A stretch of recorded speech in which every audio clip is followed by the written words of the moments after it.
skip to Maloo, my darling. Skip, skip, skip to Maloo. Skip, skip, skip to Maloo. Skip, skip, skip to Maloo. Skip to Maloo, my darling. I got a pretty girl, so have you. I got a pretty girl, so have you. I got a pretty girl, so have you.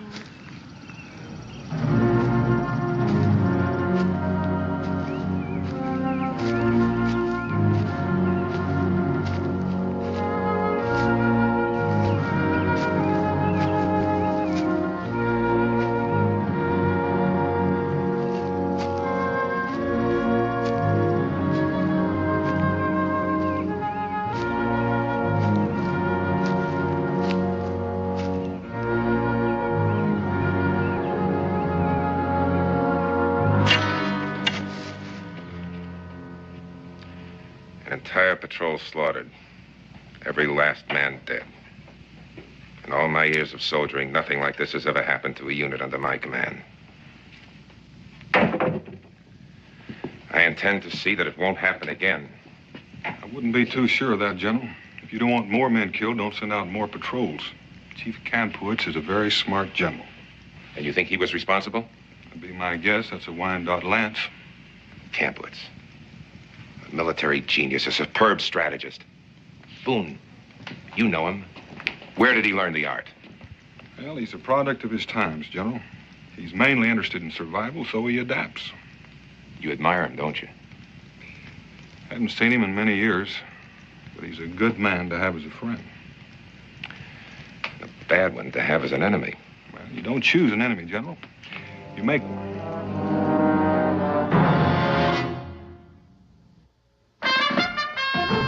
Daniel Boone was a man, yes, a big man, with an eye like an eagle and as tall as a mountain was he. Daniel Boone was a man, yes, a big man. He was brave, he was fearless, and as tough as a mighty oak tree. From the coonskin cap on the top of old Dan to the heel of his rawhide shoe, the rippingest, roaringest, fightingest man the frontier ever knew. Daniel Boone was a man, yes, a big man, and he fought for America to make all Americans free. What a Boone wanted to do and what a dream come true was he.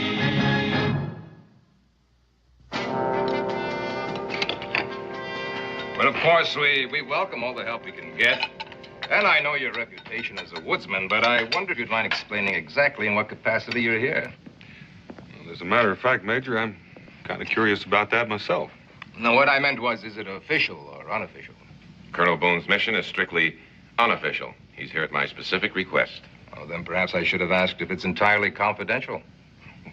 Hardly. That's why I asked you gentlemen here to dine with me this evening. Let's have a little plain, unvarnished truth. This garrison has an unchallenged record of failure.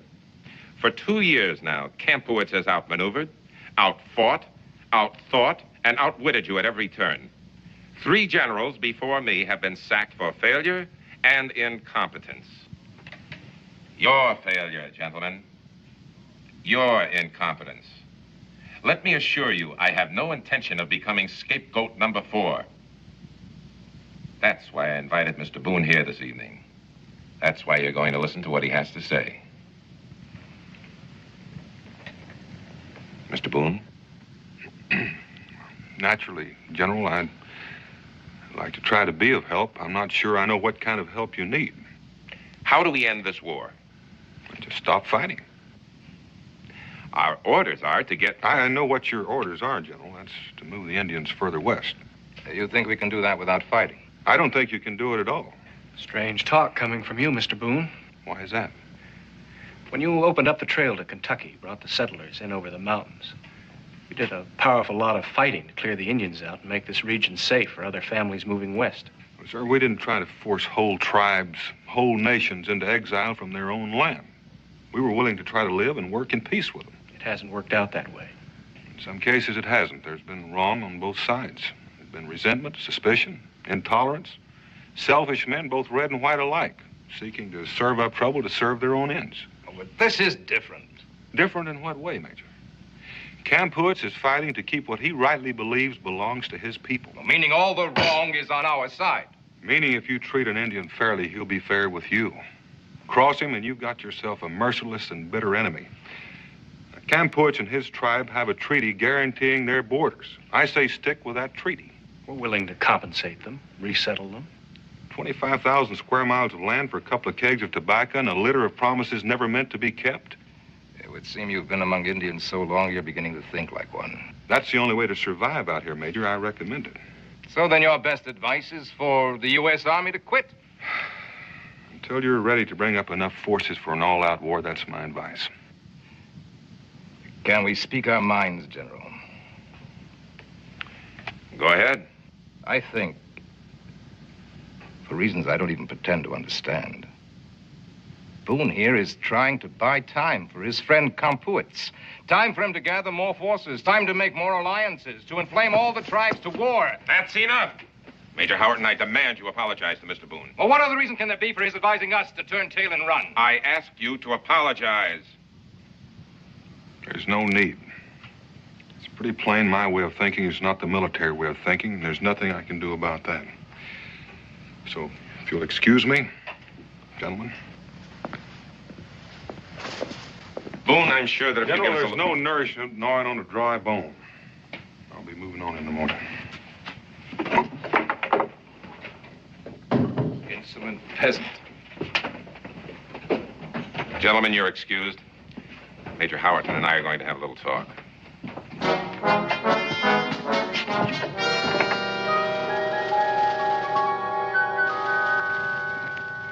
Mr. Boone, I've come to ask your pardon for the remarks I made at dinner. Well, they were completely unfounded. I was extremely rude, I'm afraid. I let my temper get the best of my good judgment. I'm sorry. Well, that's all right, Major. I was a little rough on the Army, too. Then my apologies accepted. Very accepted. Thank you, Mr. Boone. Good night. Good night. General. Major. I'm glad you and the Major made your peace. On your orders, General? No. He was genuinely sorry when his temper cooled. No harm is done? Oh, I guess the fault was mine, really. I should have explained to him more fully why I sent for you before we had our discussion. Well, now that you've brought it up, why did you send for me, General? Boone, what do you see outside those gates? I see land, not for all of us, for red and white alike. That's all you see? The land? Well, what else is there? I suppose that depends largely on your point of view. Well, what do you see, General? Something entirely different. 35 years of soldiering and everything I've ever fought for, Boone. Oh, I admit to being selfish. But the only thing that lies out there for me is either failure or success. If your success depends on beating Kampuitz, you've got a long, rough road to hoe. Not beating him, Boone. Just reaching an understanding with him. I agree with you. This bloodshed is tragically senseless. It must be stopped. I've been sent out here to stop it. Boone, I'll tell you something my staff doesn't even know. I have plenipotentiary power to reach an agreement with Kampuitz to stop this fighting. Now, if you're talking about another treaty, I don't think he's going to listen. I have a plan. What does Kampuitz want? Be left alone, I suspect. And all the government wants is passage through this land to the Mississippi. A trail, a corridor. He can keep his hunting ground. His people will be safe. Nobody will intrude upon them. The government absolutely guarantees it. That's an interesting proposition.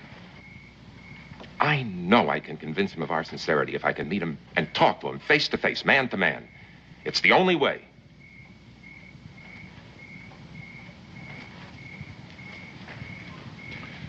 And you want me to bring him in? Yes. He'll never come. Boone, you're his friend. He trusts you. I know you can convince him of our sincerity. Tell you the truth, General, I'm not sure I want any part of it. If you don't, the lives of his people and perhaps hundreds of American soldiers will be on your conscience. You have the chance, Boone. Perhaps the only chance of preventing months, even years of bloodshed.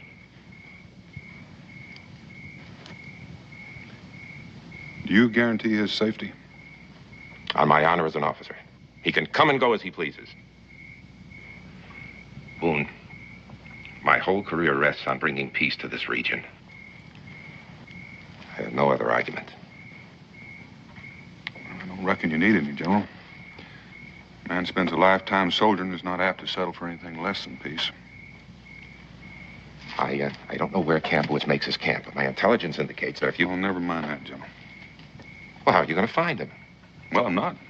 I'm just going to walk out there in those hills and you'll find me.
Well done, Tawanga.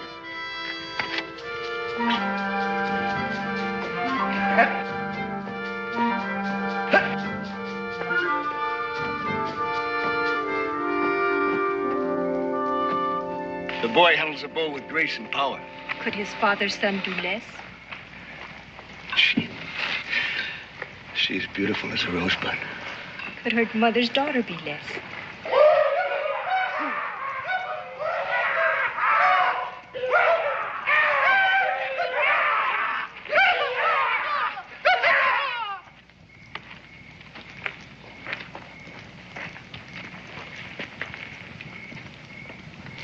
This is a sight I never thought I'd see. Big turtle bound like a spitted buck. Well, are you going to unspit me or are you going to stick an apple in my mouth? Untie him, Katoga. Well, free him. This is my great good friend, Big Turtle. Great good friend could have lost his scalp. Big Turtle grows soft. I can remember when he could wrestle a bear with one hand and hold off 10 warriors with the other. Welcome to my camp. It's good to see you again, Kampowitz. Have I changed? Tell me, how do I look? Like a noke shaking his fist at the moon. Welcome again, Boone. Listen to me. If one man raises a hand, even so much as an evil look, to Big Turtle, I will crack his skull and feed his flesh to the ravens. Remember who warns it. Kampowitz.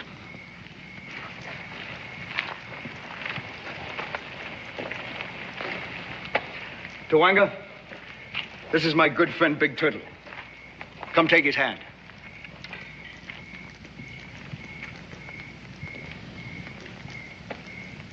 Tawanga.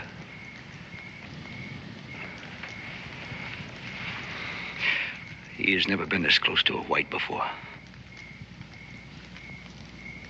This is my woman, Maranta. Who'd you need to? First a boy, and then a girl. A very obedient woman. This is Daniel Boone, Big Turtle. Fetch food and robes. What we have, he shares.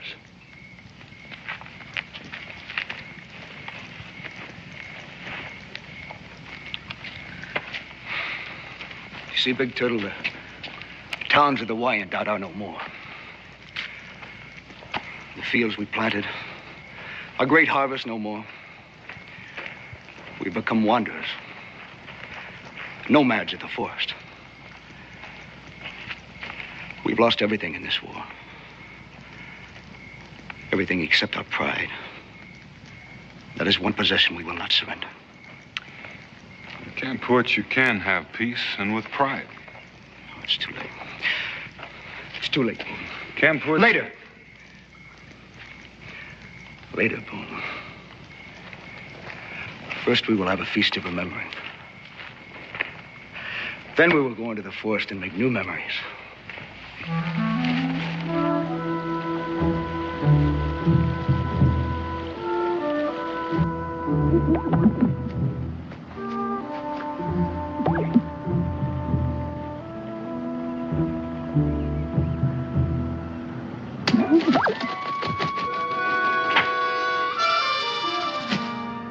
It's good shooting, Tawanga. Tawanga does not want your praise.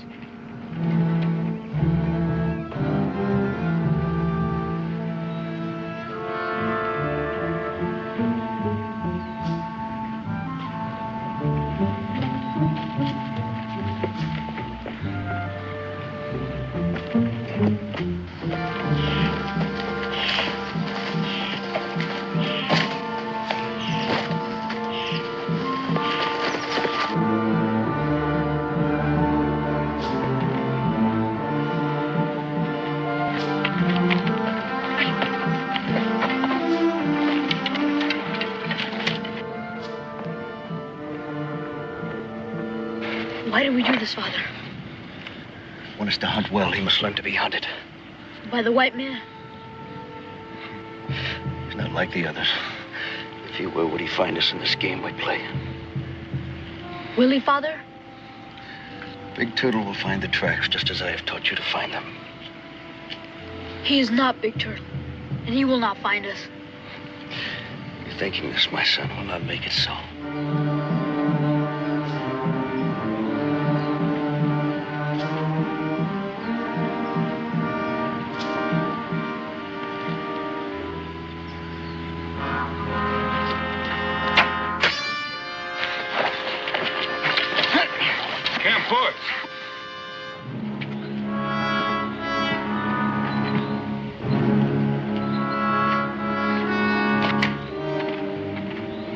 Punish him for learning his lessons too good? You were different. He was commanded to show you friendship. I'm white, to be distrusted like all the others. You're angry, my friend. You know there can be no friendship without trust. You've asked Tawanga to be my friend. Let me earn that way.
Here, you take it.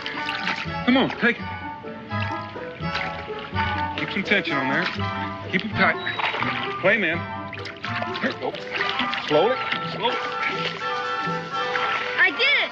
I did it! Sure did. You're a born fisherman. You see this little baby in a skillet. Why don't you take him up here to your paw and let him see him? Here you go.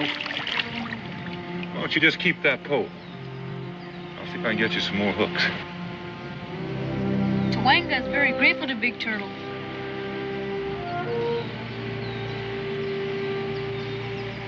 My father's friend is my friend. You know something? That's just the way I'd like for it to be.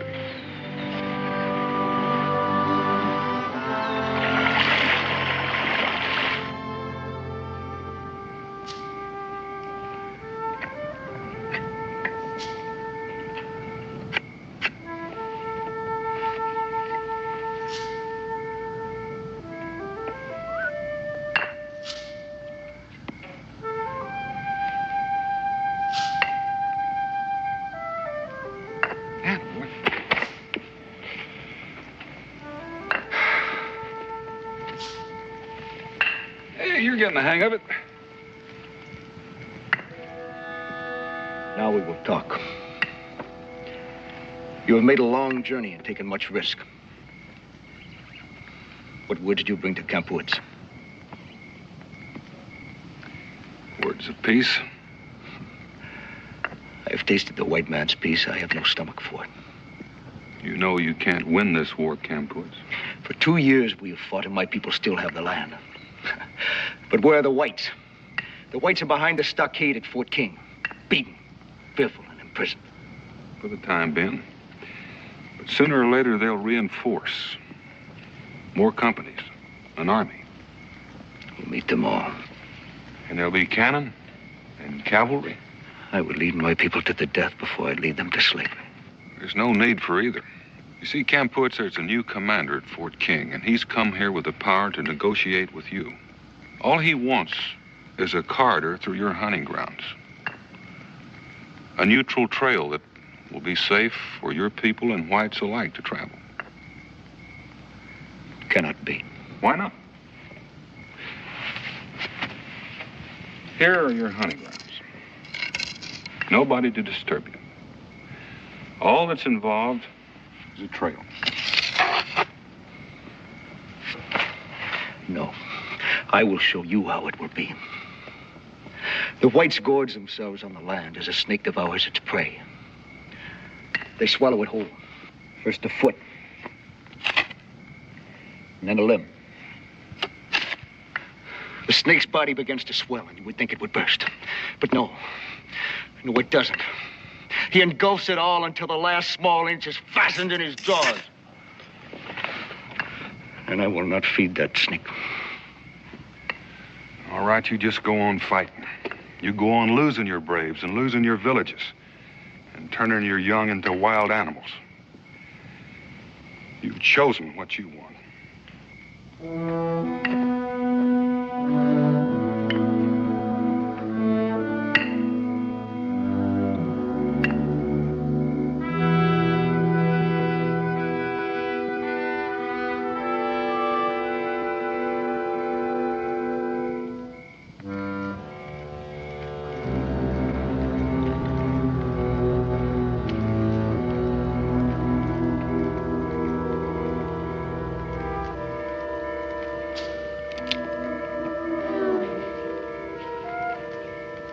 My father makes medicine.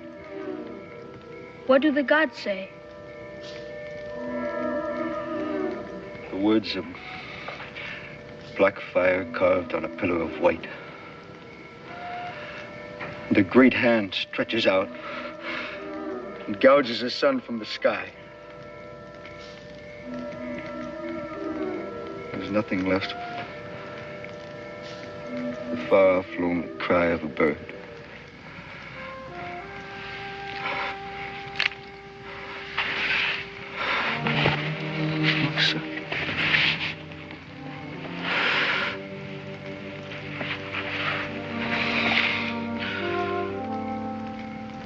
Go to sleep, my son.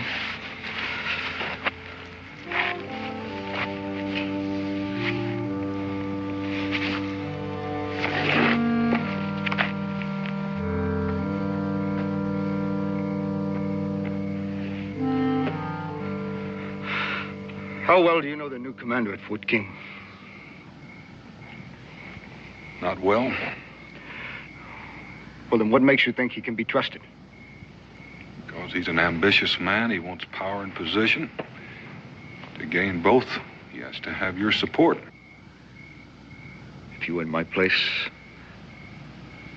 would you go? I think I'd take any chance to protect my people, to prevent more killing. You have won him over.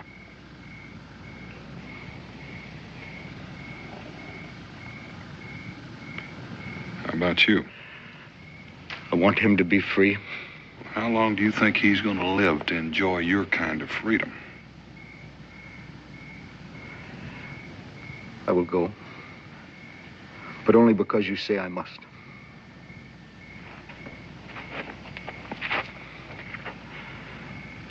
Not because I have the heart for it.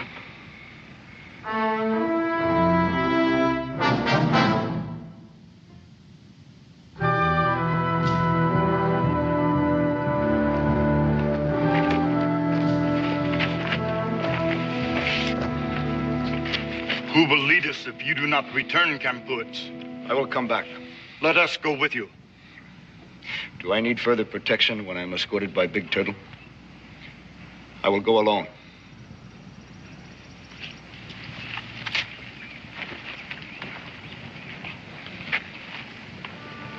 Though the wind may grieve for you, my husband, it is a foolish wind.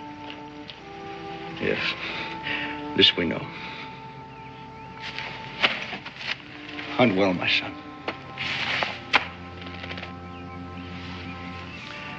If there is a pebble in my moccasin, it will not be to remind me that we have parted.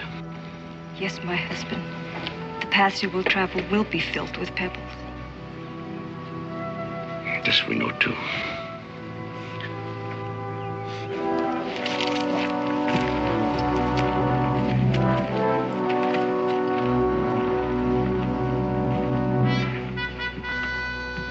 You still expect him, huh? You're a man of small faith, Major. I tell you, he went to warn Kampowitz. Sorry to disappoint you, but I believe our guests are arriving.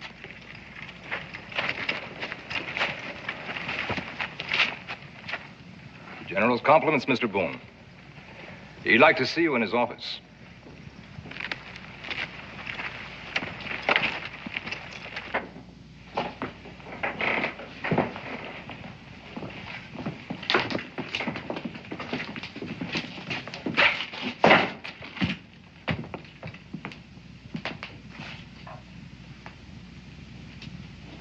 General? General, this is Kampuits, Chief of the Wyandottes, General Grosscup.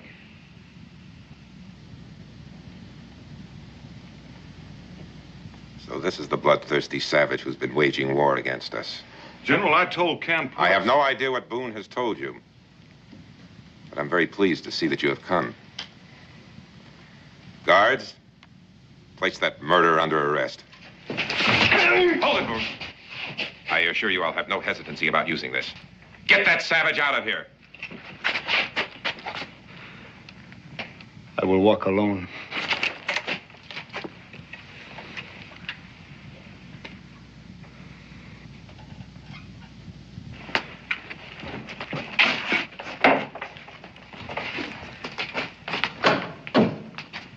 General, you gave me your word. A matter of convenience. Did you think I'd let that massacre go unavenged? I don't think that massacre had anything to do with it. Either way, the end justifies the means. Major Howerton, take Mr. Boone to his quarters and confine him there under guard. Yes, sir. Make that a strong guard, General. You can be sure of that, Boone.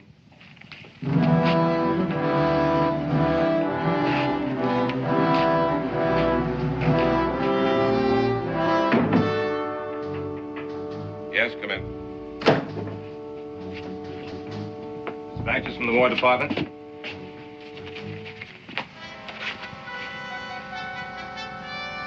No need for you to wait. Get some food and rest. Bad news, General? It seems the Secretary of War is going to pay us a visit. Dubious honor, to say the least. When's he coming? Anytime. I should imagine he's already on his way. Why would he come here? personal inquiry into the progress of our campaign against the Wyandotte. That could prove embarrassing as long as Boone's being held a prisoner. I thought of that. However, if he knew that I had Kampuitz in custody, he might be tempted to abandon his trip as an unnecessary inconvenience. I'll have the dispatch rider return at once. No. I prefer you carry the message personally, Major.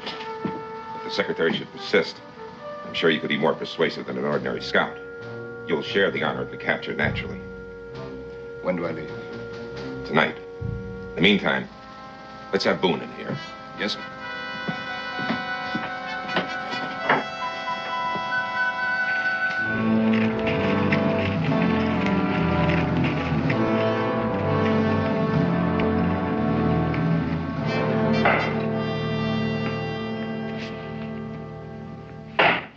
Boone, sit down, won't you? I'm a little particular about who I sit down with. And may I offer you a drink? The same goes for drinking as sitting down.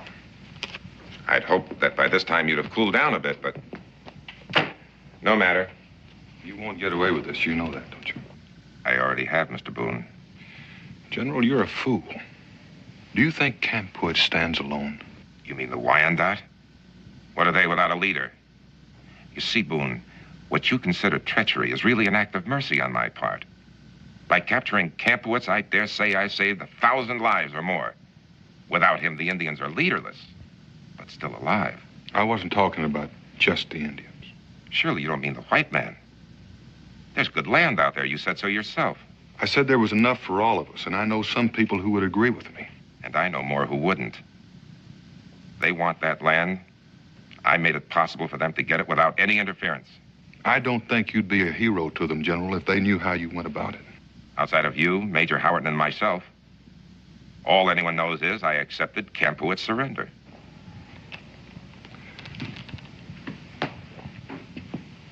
I think I'm beginning to understand you.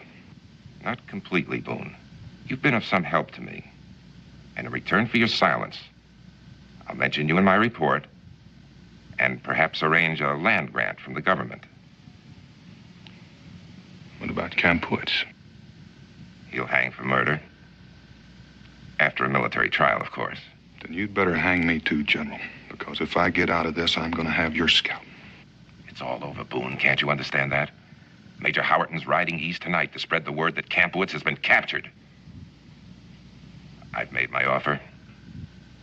I'll accept your word.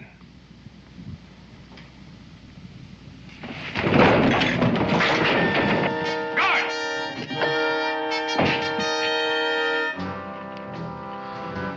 Get him out of here. Throw him in the guardhouse with his Indian friend.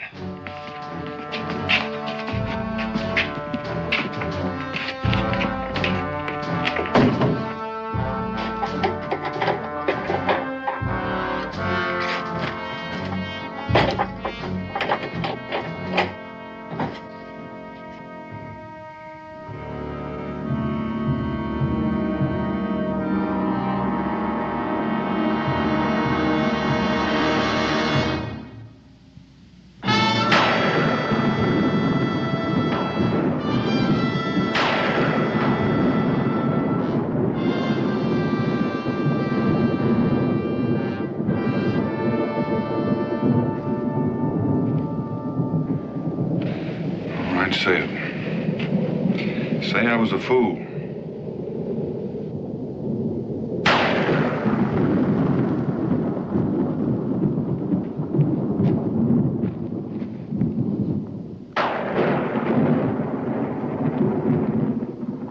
Take him back to the stable. Major Howerton doesn't want to get caught when the storm lets loose.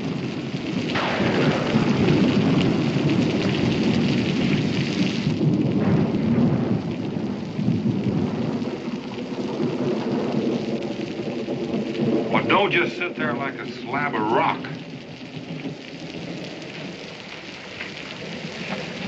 All right, say it. Say I tricked you just like he wanted.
There'll be no more treaties. No more flags of truce. We'll meet again? No. But on certain nights, when the hunter's been good, and I sit by the rich blaze of a birchwood fire, and all is quiet, and all is peace, I will think of Big Turtle. And I will say that he was not of one color or another color. I will say that he was my good great friend.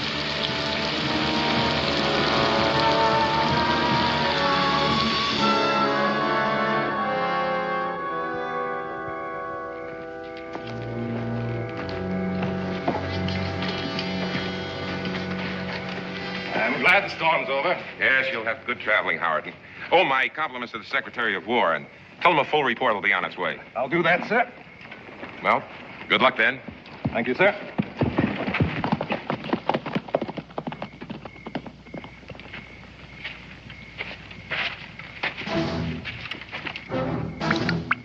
General! General! Well, what is it? Prisoners, sir, they're gone. The what? They've tunneled out. Major! Major Howardson! Major Howardson! General Grosscup. You're wasting your breath, sir. He's too long gone to hear you now. Assemble your men, Lieutenant. The prisoners have escaped. I want a search party out in 15 minutes. Yes, sir.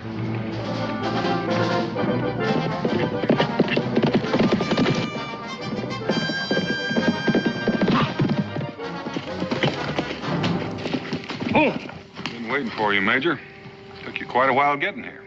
I'm gonna kill you, Boone.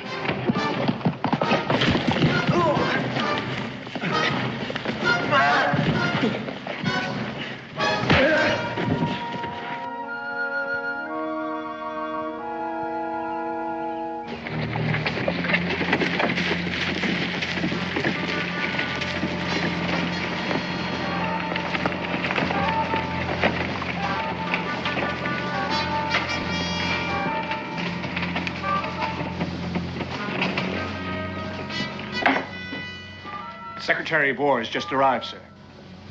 Secretary of War? Why, that's not possible.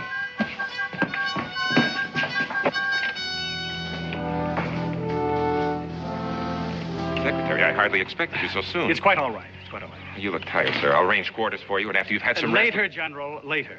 Incidentally, I ran across a mutual friend along the way.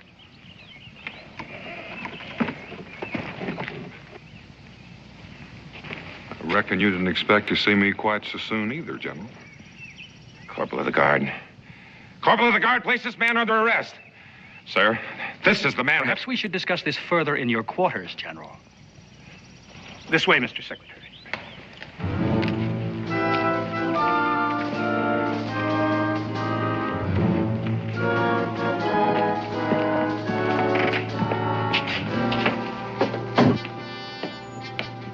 You will be interested to know, General, that your Tribune, Major What's-His-Name, thanks to Mr. Boone, has just had a very short and unproductive journey.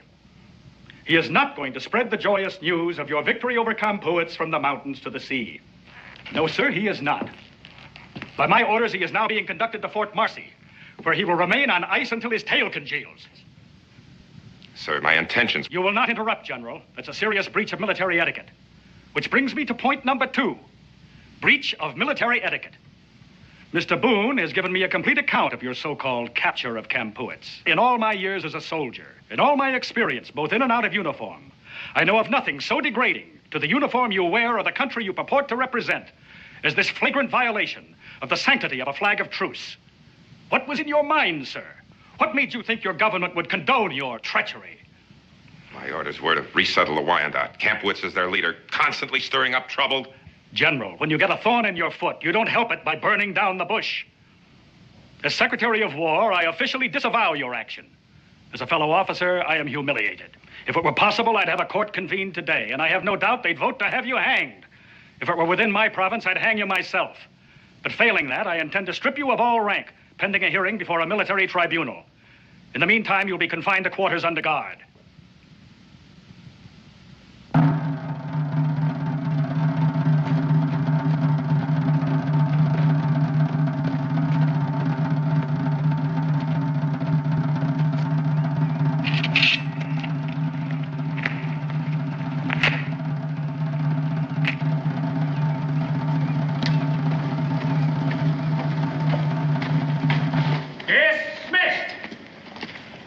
Tragic sight, Mr. Boone. It's not pleasant to watch a man die before death takes him.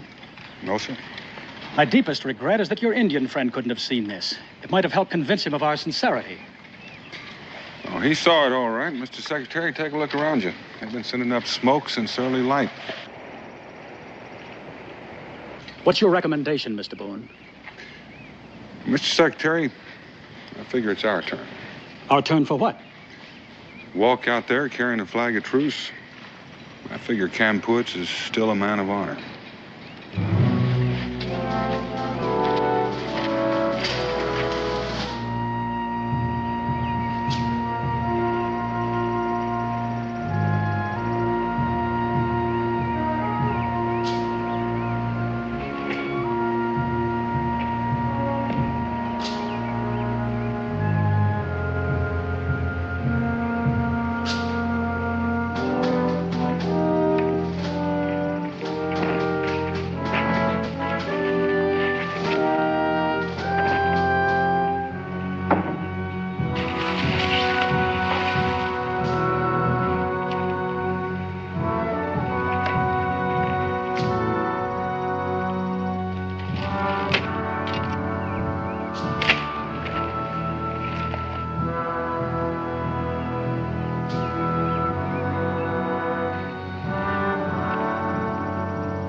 Kampuitz, this is the Secretary of War, sent out here by the President. We were not to meet again. I think you ought to listen to what he has to say. I've come to apologize for the dishonorable conduct of an officer who's unfit to wear the uniform of his country. We regret his actions, and we wish to assure the Wyandotte that he will be punished. I have no interest in this officer or his punishment. Then let's talk about your people. What can you say of interest to my people? That we wish to live in peace with them.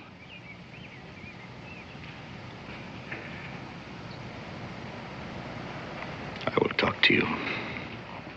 All we ask is that there be a treaty granting us passage through your land to the Great River.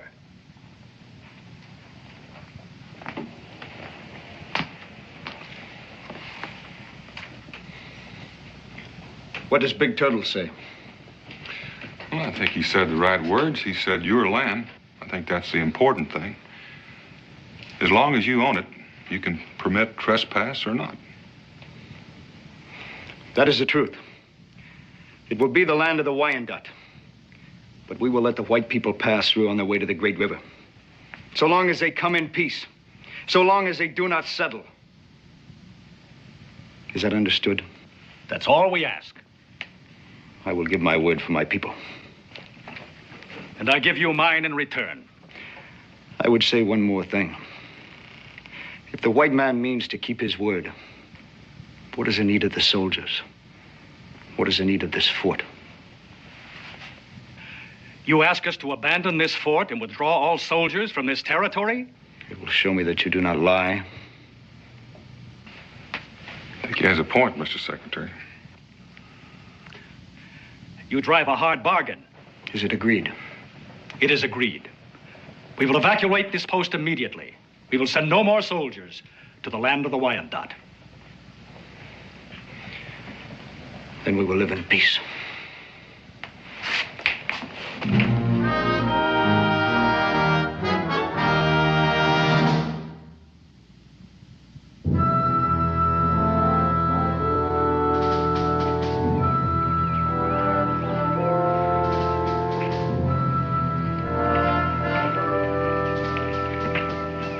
Well, at least he kept his word.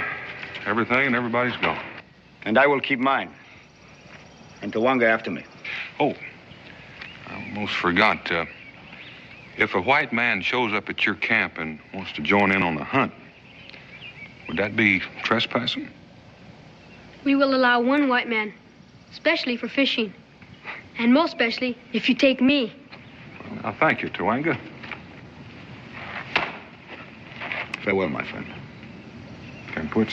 Goodbye, Big Turtle. So long, Tawanga. Hayoka! Fire it!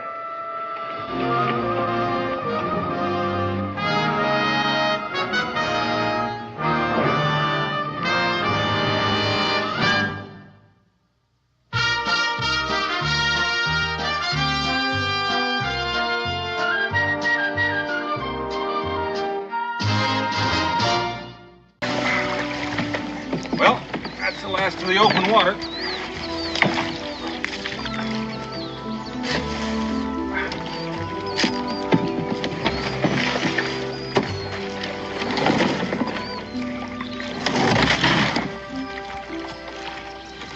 You're not figuring on wearing that thing. Well, Becky knit it on purpose so you wouldn't mistake me for a deer. Not that you're likely to hit me or anything else. Oh, what particular, too? I can knock a flea off a hound's ear at 50 yards. And if you're gonna wear that, you can just hunt alone. It suits me.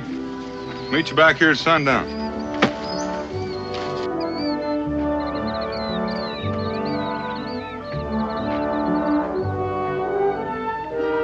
Hey, Josh.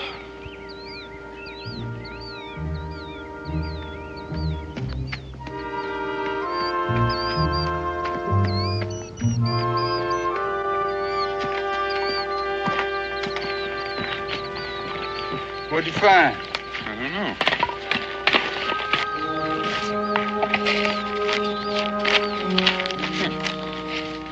Him Boyd. You must be the artist. Not he, she. M. Boyd. That stands for Millie Boyd. Did you know her? Yeah, I knew her back in Virginia. Kind of a gal that had a whole lot of brains and not too much sense. She and her husband were going to make a book about the American wilderness and sell it in England. He's going to do the writing, she's going to do the painting. Looks like they made it to the wilderness, all right. Where would she see a thing like this? Oh, I don't know. Let's look at another one.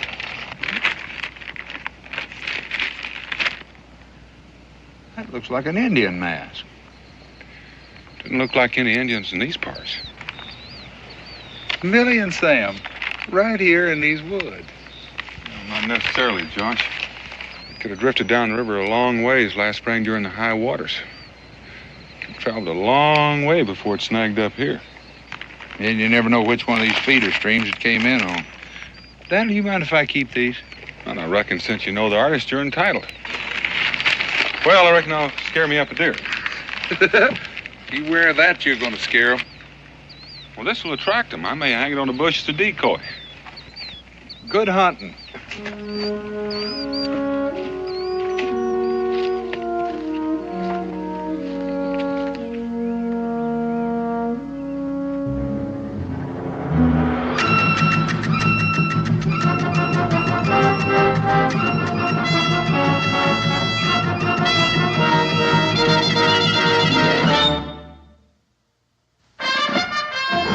Daniel Boone was a man, yes, a big man, with an eye like an eagle and as tall as a mountain was he. Daniel Boone was a man, yes, a big man. He was brave, he was fearless, and as tough as a mighty old tree. From the coonskin cap on the top of old Dan to the heel of his rawhide shoe, the rippin'est, roaring'est, fighting'est man the frontier ever knew. Daniel Boone was a man, yes, a big man, and he fought for America to make all Americans free. What a Boone wanted to do and what a dream come true was he.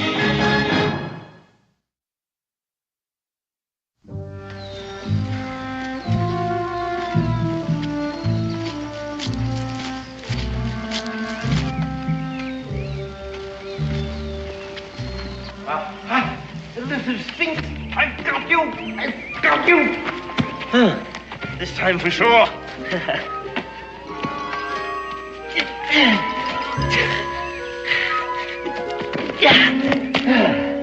Oh, beauty, a beauty. Forgive me, sir, for seeming to ignore your presence, but it's not every day one takes a drops of versicolor, is it? Magnificent, isn't it?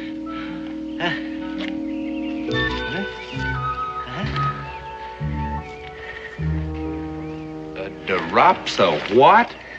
Drops of versicolor. More commonly known as the hydrangea sphinx, one of the hawk moth family, a rare and beautiful species. I've been hunting one since spring. Well, what are you going to do with it? Do with it? Do with it? Oh, I'm going to put it to death, painlessly, of course.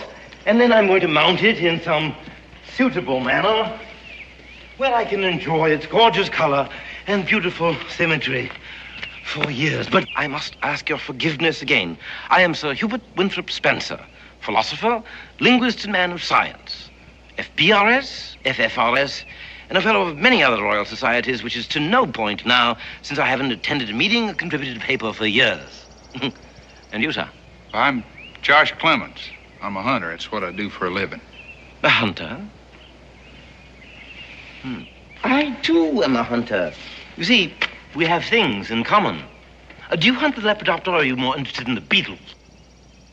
Well, this time of the year, it's mainly deer. Deer. Deer. Oh, deer. Oh, deer! Ruminant mammals of the family Cervidae. And you're also interested in that work of art over there, eh? If that's what you call it. I mean, I know the Indians do some painting around on rocks, but I never saw nothing that fancy. And the way it looks, it's been around here a spell, too. 255 years, to be precise. No, that is not precise. 255 years, 4 months, and 3 days. Now, that is precise. How long you been in these parts? Oh, several years, captive to its golden charms. Maybe you met a couple that was through here a few months back. Sam and Millie Boyd. Well, I couldn't very well have met them unless they did come through. What makes you think they did? This. Well, now, the woman I was talking about drew this. And she drew these. So these have got to be around here somewhere. What do you make of these? Those are reproductions of the death mask and the sun god of the Aztecs. Aztecs? What are Aztecs? Well, the Aztecs are some of the early peoples of Mexico. Highly civilized, but savage peoples. Same people that are responsible for carving that stone over there. But for the life of me, I can't figure out exactly how you came to be in possession of those drawings. Well, found them on a riverbank a few miles back. Rather, a friend of mine found them. A friend? Yeah, Daniel Boone. We split up this morning. What's worrying you? Oh, a mystery, Josh. A mystery. I want you to help me solve it. I'll show you the originals of the death mask and the sun god. Now, wait a minute. If you got the originals of these and Millie drew them, well, you had to meet Millie and Sam. A terrifying mystery. You'll have to see it to believe it. Now, come along. You don't carry a gun, Sir Hubert? Oh, well, I own one, of course, but it would be of very little use in hunting moths and butterflies. The impact of the ball would destroy the aesthetic quality. I wasn't talking about moths and butterflies. What if an Indian jumped you? Jumped? An Indian? Jumped. Oh, I begin to comprehend you. You mean if an aborigine were to leap on me in an unguarded moment? Yeah, something like that. It's completely impossible. I'm a troglodyte, you see. You're a what? A troglodyte, one who inhabits caves, caverns. The entrance to the cave is right over there among those rocks. You'll have to look very sharp to see it. Troglodyte?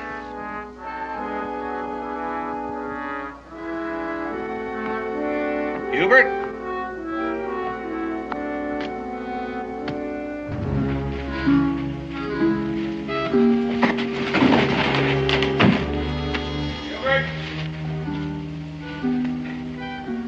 Hubert? You found it. Come in, Josh. I'm just about to strike a light for you.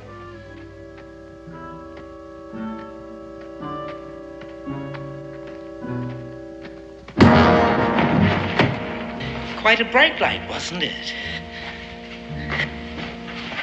The brightest that you'll see for many years. For now, you descend into the Stygian darkness, which is to be your tomb.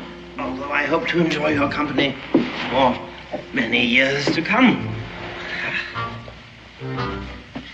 It would have been considerate of you to have weighed a few pounds less. However, off we go.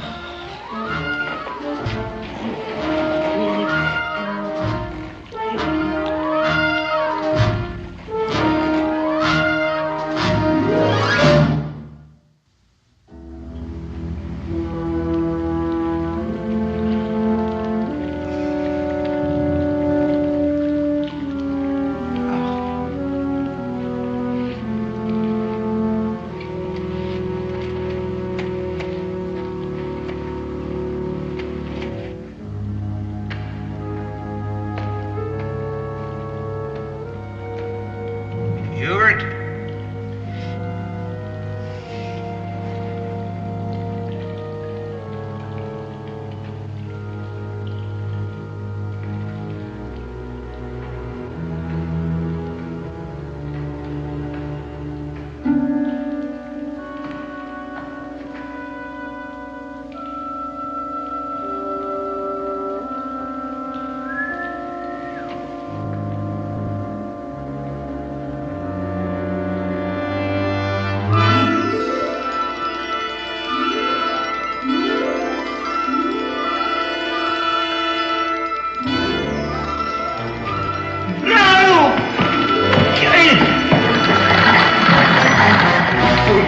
Of me to leave this trap set, but I hardly expected a visitor when last I left here.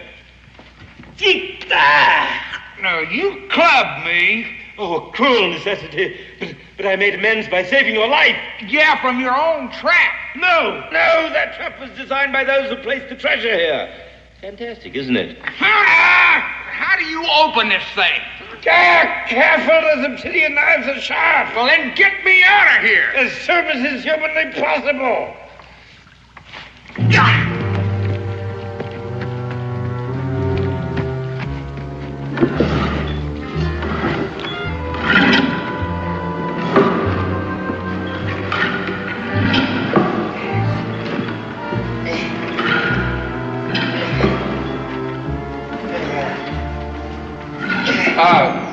This stuff looks like gold. Oh, it is. Solid gold.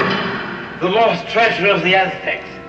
All that could be saved from the rapacious hands of Cortez and his Spaniards. Go ahead, touch it. It's quite safe now. Oh, sorry, that slipped my, Your mind. Oh, yes. Right. Yes.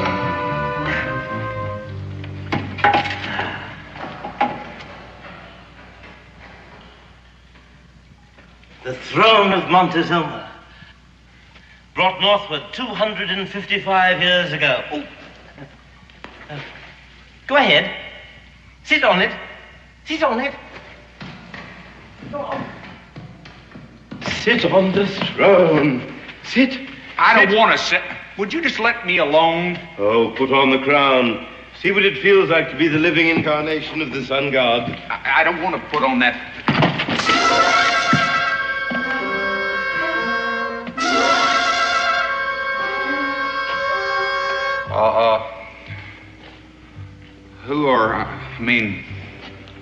Who were they? These are the bones of the unfortunate people who transported the treasure northward. Slaves who were rewarded for their labors by death so that no one would know where it was hidden. Intelligent slaves with an average cranial capacity of 1,500 cubic centimeters, which, I dare say, compares roughly with your own. Oh, but if you don't mind, I'd just soon not find out right now. You mean to tell me that them fellas pushed that stone all the way up here from Mexico? Oh, no. This stone, symbol of Huitzilopochtli, was hewn and carved right on the spot. Well, now, that's the same thing that's in Millie's picture. Ah, yes, and so well drawn that the inscription is legible. See what it says. You mean you can read that stuff? Oh, as easily as you read English. You do read English, I trust. Tolerably. Huh. Well, I quote. Now is the sun of the Aztec sunk beneath the darkness of the world, here to sleep until the earth is drenched with Spanish blood, and then like grains of corn drenched by rain, I shall rise again. That's a terrible rhyme, but only in the translation. Here to sleep. Thus it means here. This is a curse against the conquerors and a prophecy that we may yet live to see fulfilled. Well, that sounds like it guarantees us a nice long life. If nobody was left that knew about this, how'd you find it? I am a man of genius. I came to the New World to study its insects, and to immortalize my name by affixing it to a hitherto unclassified moth or beetle. Teleus polyphemus Hubertius Spencerius. But their ancient civilizations interested me more, and I learned to decipher the most difficult of their hieroglyphs. From the few codices that were saved from the fires of the Inquisition, I found clues in a strangely marked trail leading northward. I followed it, destroying the marks as I came so that no other might do the same. It led me to that curiously carved stone where we met today. Confess, Joshua! You knew that stone was a guide to this cavern? I hardly had time to look at it. You were hunting it. No. Look, I can see where a man sitting on top of all this gold would have to be suspicious of anybody coming this valley, but you got to take my word for it. I didn't have the slightest inkling about any of this. Well, I guess you're right, but now that you know what it is, it doesn't make any difference. Oh. Come along, I promised you food and drink. Do you eat bird?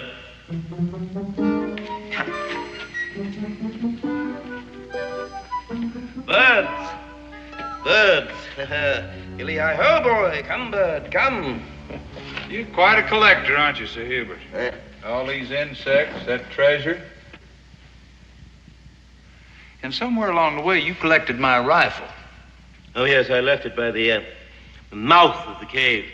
Firearms are quite dangerous in here. A single shot might bring down tons of rock on us, and considering all the wealth that's here, you might be tempted to shoot. Now, that's downright suspicious. I mean, after all, you brought me here. Ah, the drawings brought you here. The mystery of it. Can spirits transport material objects? Do dead men walk? What is justice? Who is Sylvia? How fast is a snail's pace? What the devil am I talking about, anyhow? What are you doing with my drawings? I'm using them to roast the grouse with. But you're burning them. Why, if it's such a mystery? I tried to figure out the mystery while you were asleep. But it was no use. No use at all. The eyes cannot see, the ears cannot hear. The hand cannot touch. Man's feet are unable to sing. The liver is unable to plumb the heights of the intellect of man. There's no mystery about one thing. Millie made those drawings, and she had to be in this cave to do it. And most likely Sam was with her. Ha! That is not the mystery. Then they were here. No, I said that is not the mystery. Then what is the mystery? The mystery is how those drawings ever got out of the cave. Well, Millie and Sam took them out with them when they left, I guess. No. Why not? They never left. You mean they're still here somewhere? If you believe in the immortality of the spirit, they have departed, but in a purely physical sense, they are here. Dead. You collected them, too. Lured them into this cave just like you did me and then killed them. Maybe you got them stuck up on pins somewhere, too. I do not have them stuck up on pins. I wanted them to live. Sam Boyd shouldn't have tried to escape. Tried to escape from what? Wait a minute. Now, you're going to sit down and you're going to tell me exactly what happened. Because I got to give a complete account to their people when I get out of here. Oh, now, Josh, come, it'll never do for us to quarrel. I'll give you your first lesson in biology, the anatomy of the goat moth. I don't want to know about a goat moth. Oh, by spring, you ought to be able to call all of these by their Latin names. By spring? Certainly you should be able to master it by then, and if not, we've got a lot of time. I told you I'm a captive here. A captive to its golden charms, and you, sir, are a captive, too. Who's a captive? I can leave here any time I want to. You cannot leave any time you want to. You cannot leave ever. Huh? You must be joking. Who's going to stop me? I'm bigger than you are, I'm younger than you are, and you ain't even carrying a gun. Well, then go. By all means. Leave. Go. Depart. Leave. I shall miss you if you go. But I should warn you that each one of these passageways leads to 100 others, and most of those lead to death. We're a long way from the mouth of the cave, and you have no idea which direction it is. And you don't have a light. Wait! Come back, Josh. Not that way. Stop, I tell you. Careful, there's a very deep...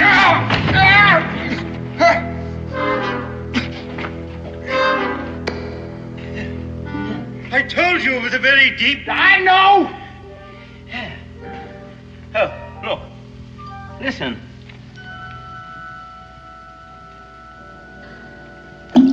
I've computed the fall at 5 seconds. Gravitational acceleration, according to Galileo, is 32 feet per second per second. Therefore, the surface of the water is about 480 feet. Just shut up and get me out of here!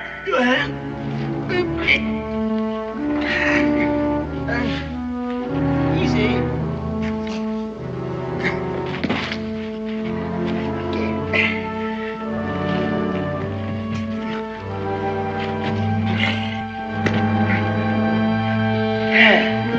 Yes. This is where Sam Boyd left us. Millie, too? Oh, the shock of his passing was too much for her. Was murder just as sure as if you'd done it with your own hand? No, I wanted them to live. Yeah, and you wanted them as prisoners. I think we better get where it's a little more comfortable and talk this over. Oh, excellent idea, excellent. You know, I need your companionship. Otherwise, I might go mad. I sometimes sit here when my resolve weakens. It strengthens my sense of responsibility. Uh-huh. You know, I'm beginning to understand what worries you, Sir Hubert. Millie and Sam were here. Millie made them drawings. Millie and Sam never left. But them drawings did. And you're worried as to whether somebody else might have found this place, too. Why would such a person take those worthless drawings when there's all of this and all of that? Ha! How do you know that's all they took? Gold's heavy stuff, Sir Hubert. He might just taken all he could carry. But you missed it? And if he did, he's gonna be back with help. He probably took the drawings just to prove what he'd found. No. No. That's impossible. No one could get in here without a map any more than you could get out. Oh. Those drawings got out of here, didn't they? Well, perhaps some small animal, a pack rat, perhaps. Oh, you said a friend of yours found those drawings, Daniel Boone. Then he's seen the drawings, too. You're a very nervous man, Sir Hubert. It's going to get worse. There are going to be people looking for Sam Millie Boyd, people looking for me. If you want to get that treasure out of here, you better do it right. What do you mean? Simple. You pack up all this gold we can carry, take it out of here while we still got a chance. I'm not going to take any of it. You can use me as a pack mule. One load, Sir Hubert. You'll be a rich man for the rest of your life. You can hire an army to come back here and haul this out. Sacrilege! I read you the inscription. This gold belongs to Huitzilopochtli, sun god of the Aztecs, here to remain until the earth is drenched in Spanish blood. You are an educated man. I mean, you can't believe all that stuff. And why not, when the prophecy is so close to fulfillment? Over 2 centuries ago, the Spaniards invaded Mexico.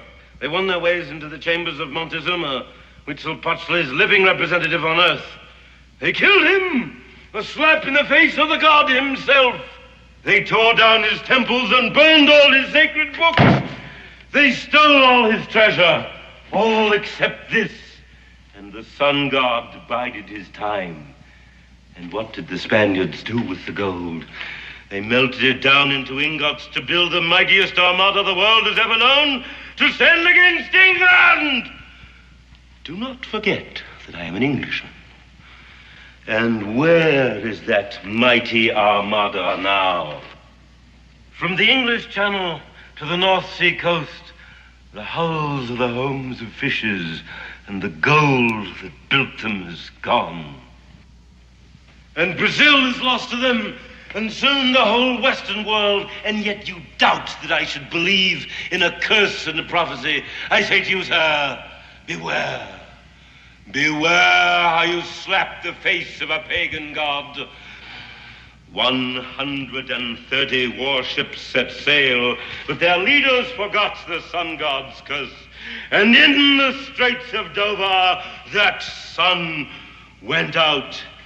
And in the gale that arose, in the howl of the tempest, in the crack of the lightning, could be heard the voice of Huitzilopochtli crying, "Revenge!" And in the cannonade, the guns of the ships of Sir Francis Drake could be heard the drums of Huitzilopochtli beating their doctrine against the British flag.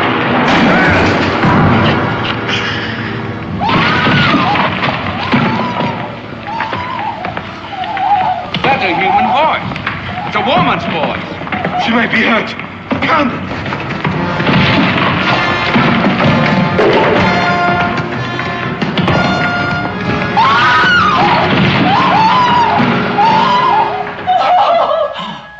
That's Millie. You said she was dead. I said that in a purely spiritual sense, she and her husband had departed. Millie? Millie? What's wrong with her? Millie? Millie? Millie, you know me. I'm Josh Clements. Oh, come. You must cease this unseemly display of emotion. You're under the protection of the sun god, and nothing can happen to you. Nothing to speak of. Millie, I am Josh Clements. I was painting a little grass skirt for my dolly when the ceiling fell. I have to get back to my painting. My dolly will be getting cold. Millie, you remember me. I worked for your daddy before you were married. You remember the plantation in Williamsburg? You gotta remember Sarah Howard. Pete Logan? I'm afraid it's no use. Although I hoped it might be. Stay with her. Talk to her. Perhaps it might bring her to a sense, but I doubt it.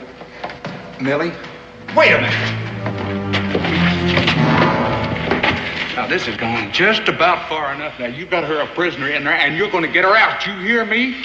I regret her condition as much as you do, but my first responsibility is to Huitzilopochtli. You forget Pochtli and lead us out of here. I'm going to break your neck. May I remind you that if you break my neck, there will be no one to bring you food or tallow for candles. You and Mrs. Boyd will starve to death in darkness. You're already killing her. She needs sunlight and fresh air. She has sunlight and fresh air and leafy vegetables. She needs companionship. Stay with her. Talk to her. Comfort her. Wait a minute. Where are you going? Out! To find your friend Daniel Boone and persuade him to join us. I don't want him to tell anyone about those drawings. Yeah. Maybe you better try that. Don't try to follow me!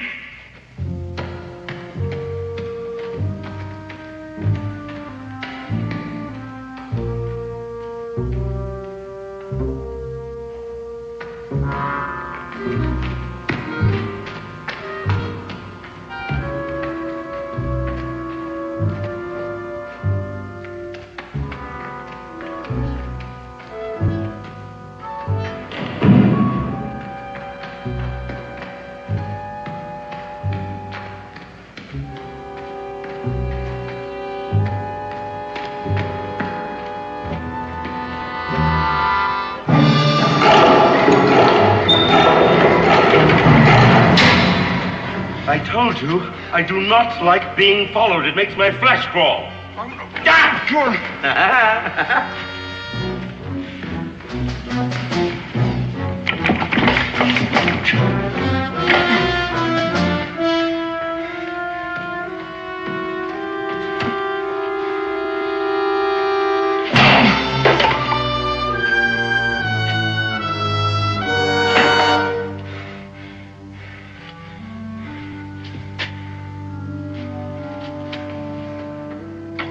Millie! Millie! Millie, come get me out of this bear trap!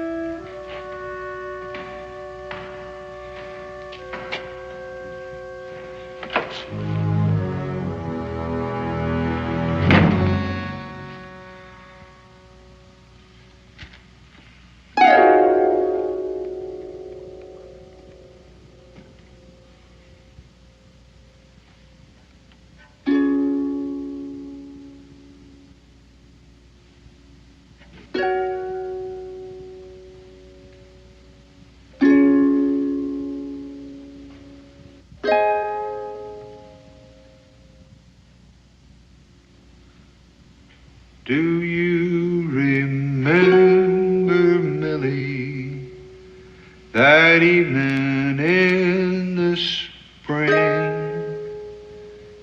when the river was high and the moon was low, the curlews cry in the afterglow, when you were just 16?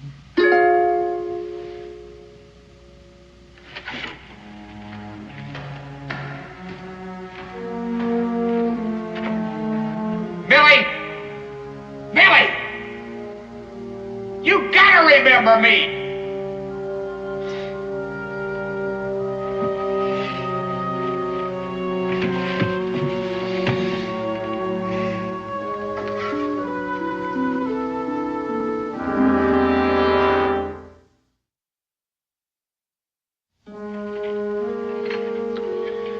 You must remember, Millie, if only in a dream, walking with my arm around your waist, very, very softly kissed your face when you were just 16. Millie, now get us out of here. Wind that rope up. Just wind up that rope over there.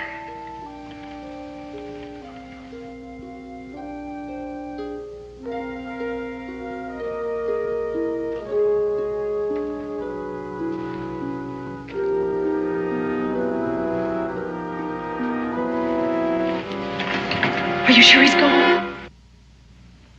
You do know me. Yes, I knew you at once. I wanted to cry out. The sight of a familiar face. Well, then you were just pretending you lost your mind. I never know when he'll be watching me. But why? I mean, why'd you do it? So he'll leave me alone. He's quite mad, as you've probably realized by now. He frightens me. And just maybe, if he's convinced I've lost my mind, he'll not watch me so closely and I'll have a chance to escape. How?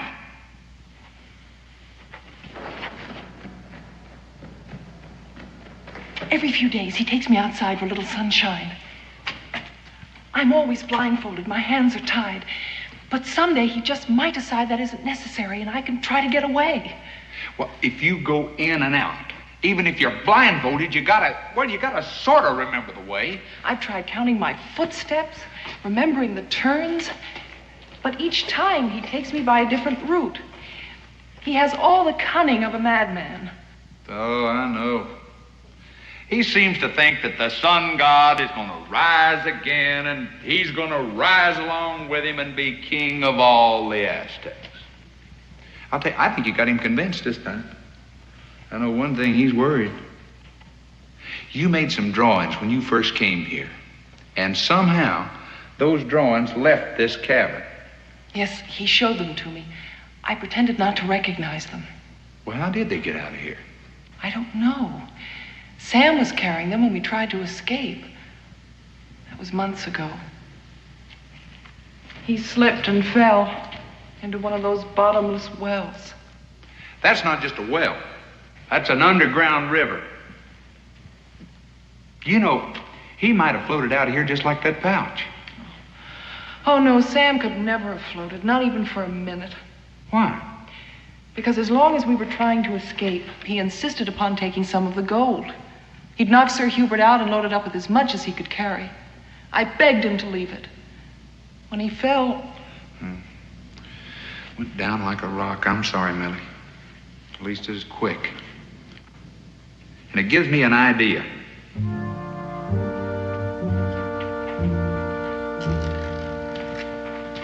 This is the place. I know, I've been here. Listen, you wait right here.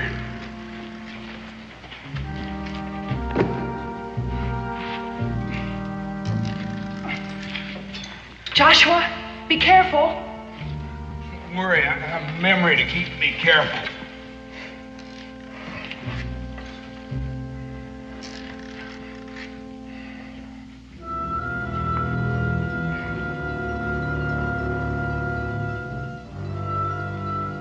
What's it like? Just as well you can't see it. Straight down.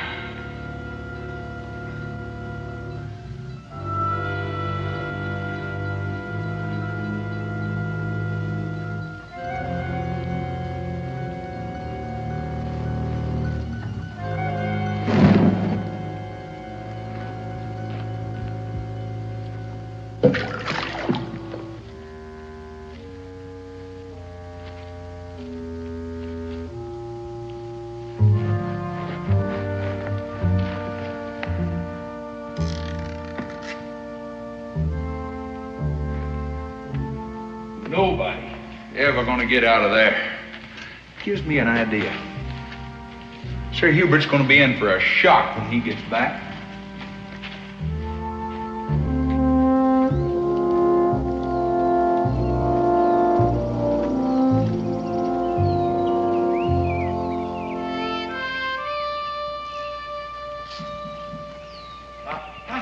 The little sphinx!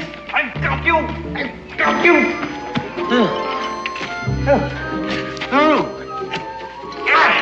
At last. Oh, forgive me, Daniel, for not appearing to have noticed your presence, but it's not every day that one gets a diopsa versicolor, is it? No. The idea is to fix it to where Sir Hubert hadn't got any reason to stay around here any longer. You mean throw the gold overboard? That's one way of putting it. You got any objections? Oh, not for me. That gold cost Sam his life. But there's no guarantee that Hubert will take us out with him. No, but it's a lot more likely. If he got no treasure, he's got no reason to stay around here.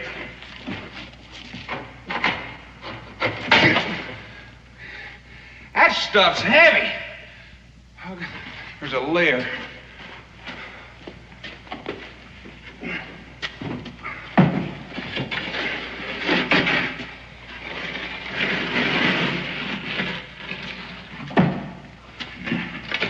You just lay right over there.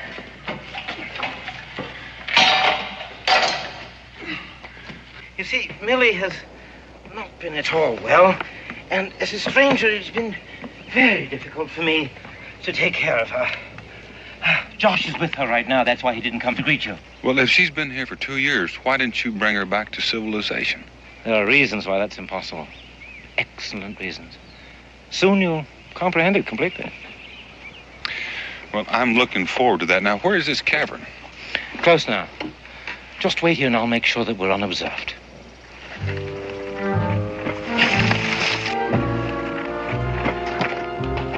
I've already made sure of that. Oh. Well, it's in the rocks over there. You'll have to look sharp to find it. Now go slow. The footing inside is precarious. I figure I can make it with no trouble.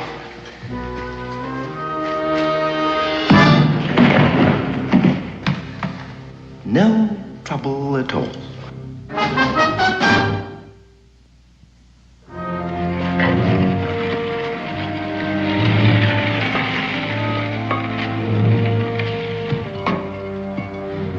I'm all right.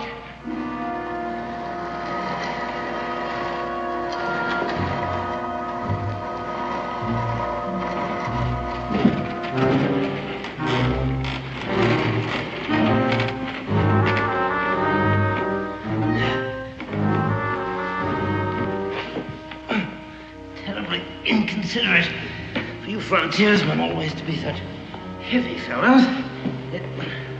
It makes it rather difficult. But we'll manage.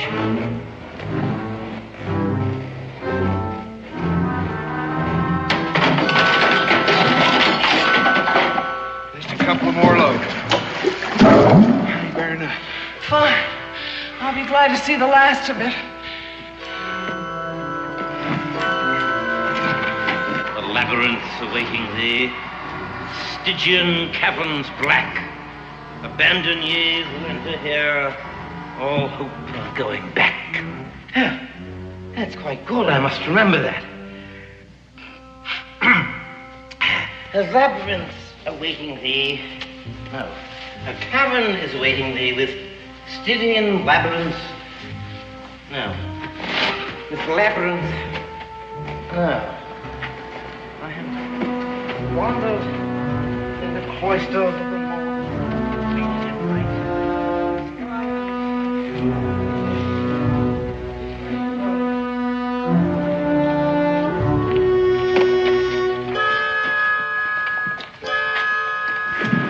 What are we going to do about him?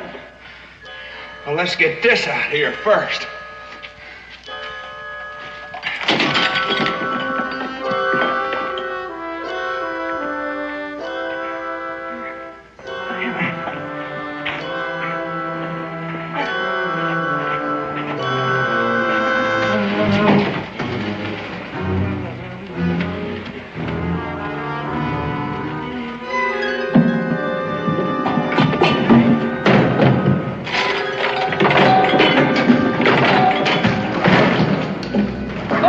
That's all the gold.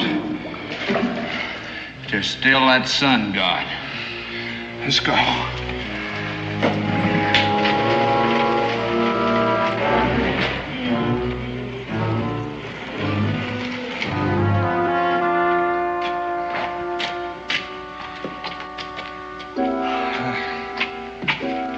Now for old Wheatsy Pot. I got a feeling Sir Hubert will never leave here as long as he's around. And everything we've done is for nothing. We'll never be able to move that. A lever. I gotta find something I can use as a lever.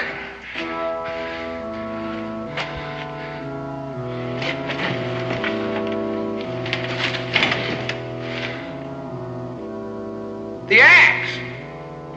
I can break him up chunk at a time and throw him in that river.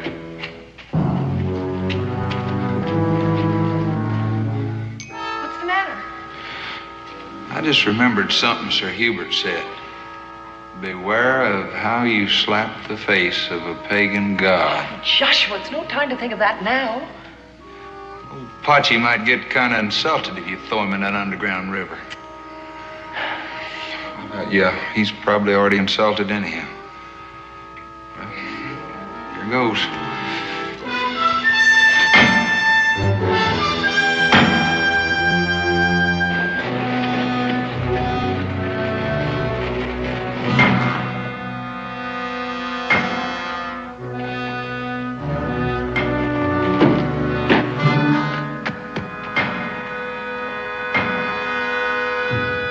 Talk about a hard head.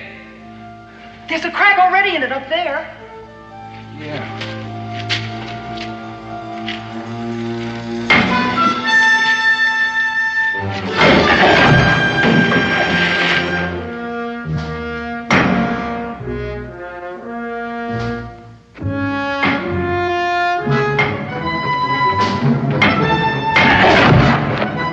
No! Sir Hubert!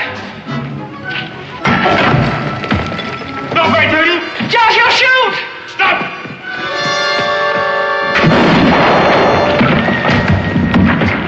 Josh, look out! Which little punchly!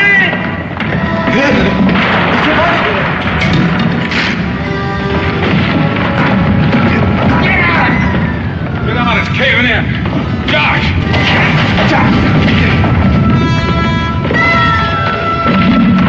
Oh, he'll be crushed! You will die! You will die! You will die! The sun! The sun! I want the sun! No, the sun! The sun! I want the sun! You know he's right. We're all dead.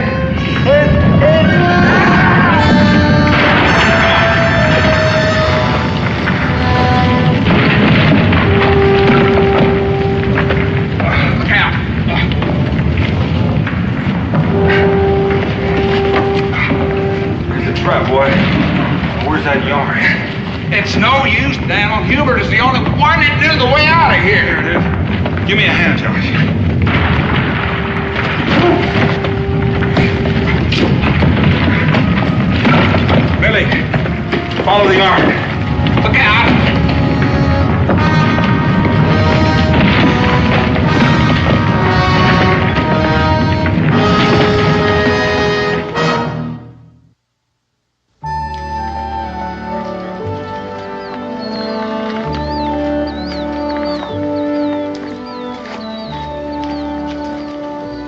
that sun sure feels good.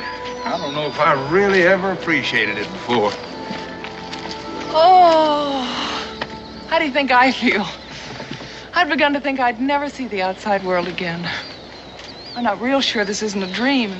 I'll wake up back in that cave again. Well, I feel the other way around. Sir Hubert and the goal is a dream. I just now woke up. Well, I know one thing. I was the richest man on this earth there for a spell. All that gold.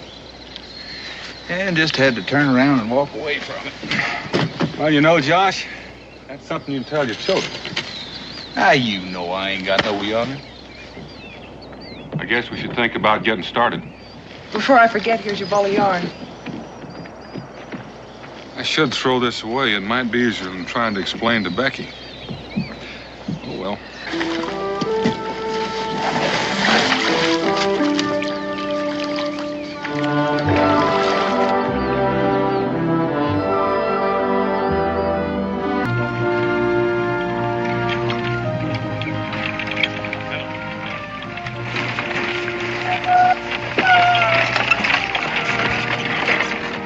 Oh. Well, I guess this is as good a place as any. Get me the tire bucket, son. Well, Paul, why are we going to grease it now when we're almost home? You remember that far back, son? Yes, sir. Well, then that's why. Because we want to come home decent and respectable. Yes, sir.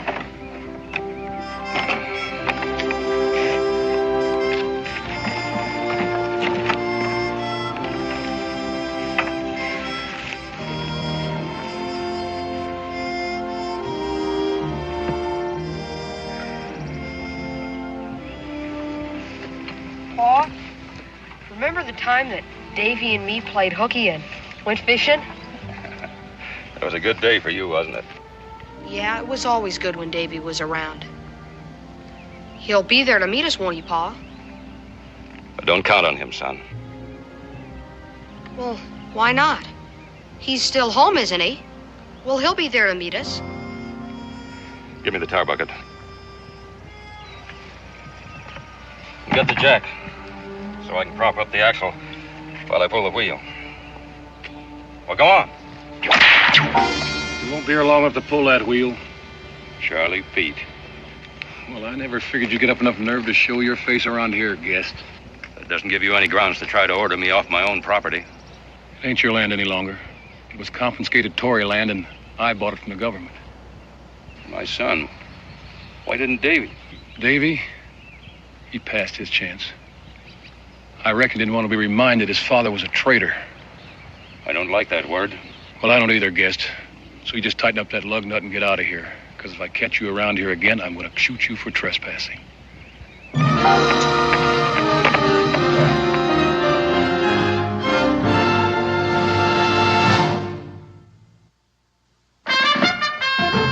Daniel Boone was a man, yes, a big man. With an eye like an eagle and as tall as a mountain was he. Daniel Boone was a man, yes, a big man. He was brave, he was fearless, and as tough as a mighty oak tree. From the coonskin cap on the top of old Dan to the heel of his rawhide shoe, the rippinest, roaringest, fightingest man the frontier ever knew. Daniel Boone was a man, yes, a big man, and he fought for America to make all Americans free. What a Boone wanted to do and what a dream come true was he.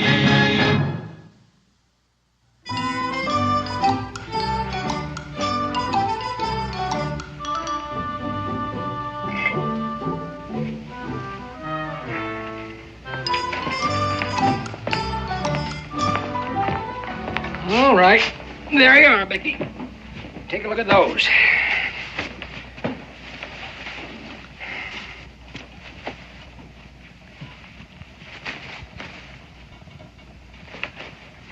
This blueprint, I think. Yes, Becky. And I'll need some needles. I surely do hope you have a sugar loaf. Dan's mighty tired of that long sweetening. Yes, ma'am. Ain't you finished buying stuff yet, Mom? Israel, I think I've got something here that'll help pass the time a little quicker. Especially when you eat it out of doors.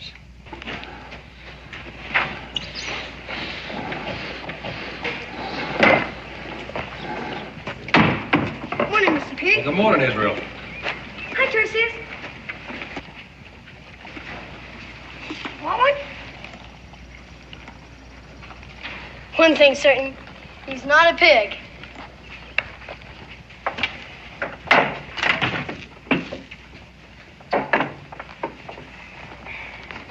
Sam, we got things to do. What things?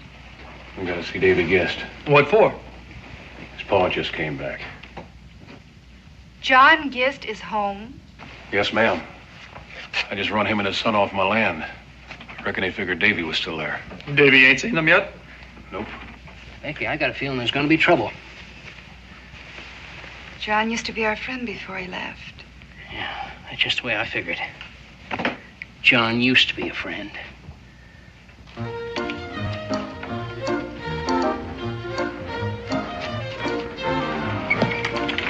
Hi! Help! No, Hey, wait. it's Israel Boone! Gotcha! Hi, Mr. Gist. Hello, Israel. Hey, come on.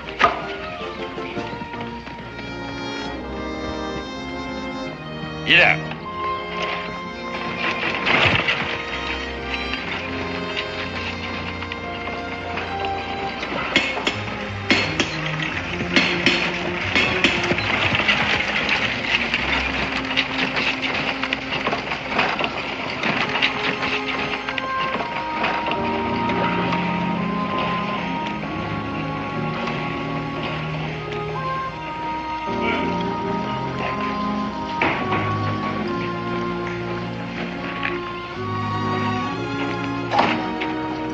Just come to tell you about him. He's come back to spoil everything for you, like as not. Thought you said when he left he was gone for good.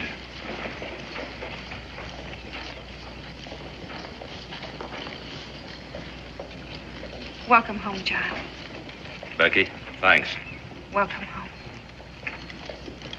Cincinnati, you remember John? Huh? John Gist. Oh, well, sure I do. It's been a long time. John, you thinking of staying? That's my intention.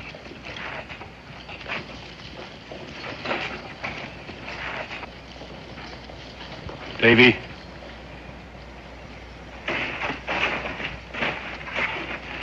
Hey, it's Davy. He is here. Why did you have to come back? I'd almost lived down the shame. Davy! That's our pa you're talking to. Hal, I thought you were... Go back to Canada. There's no place here for traitors. No traitors or their Tory friends.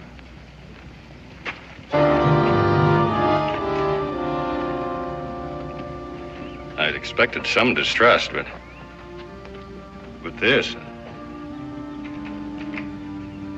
Find the boys, will you, John? I have to pick up some things in the store. Then you can take us home.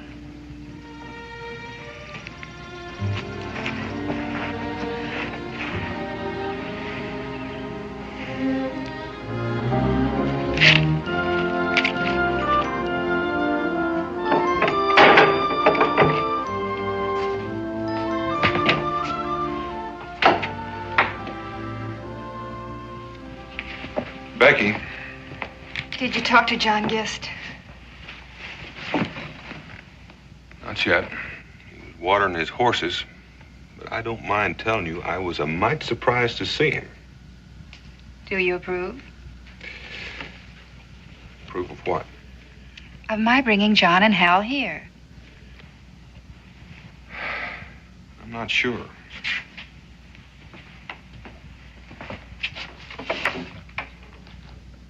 Maybe Pa will take us next time he walks traps. You know how he always favored you. So did Davy once.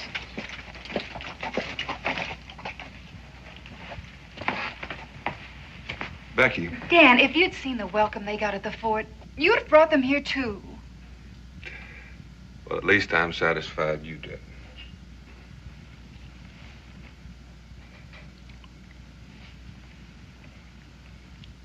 Dan, about John. I know what you're going to say. Now, don't worry.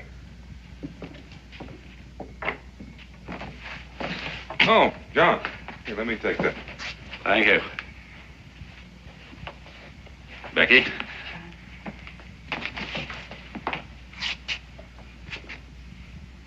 Dan? Thank you for having us. Well, Becky's the one you'll want to be thanking, but be welcome. But you just as soon I hadn't come back. For your own sake, John, and to put it bluntly, I just as soon you'd stayed in Canada. Oh, come on in, Hal. Close the door, will you, Ezra? Yes, sir.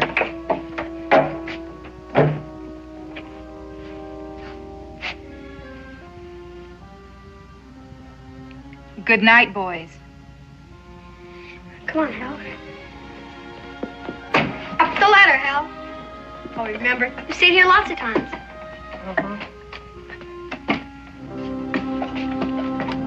Boys gonna be all right up there? Yes, sir.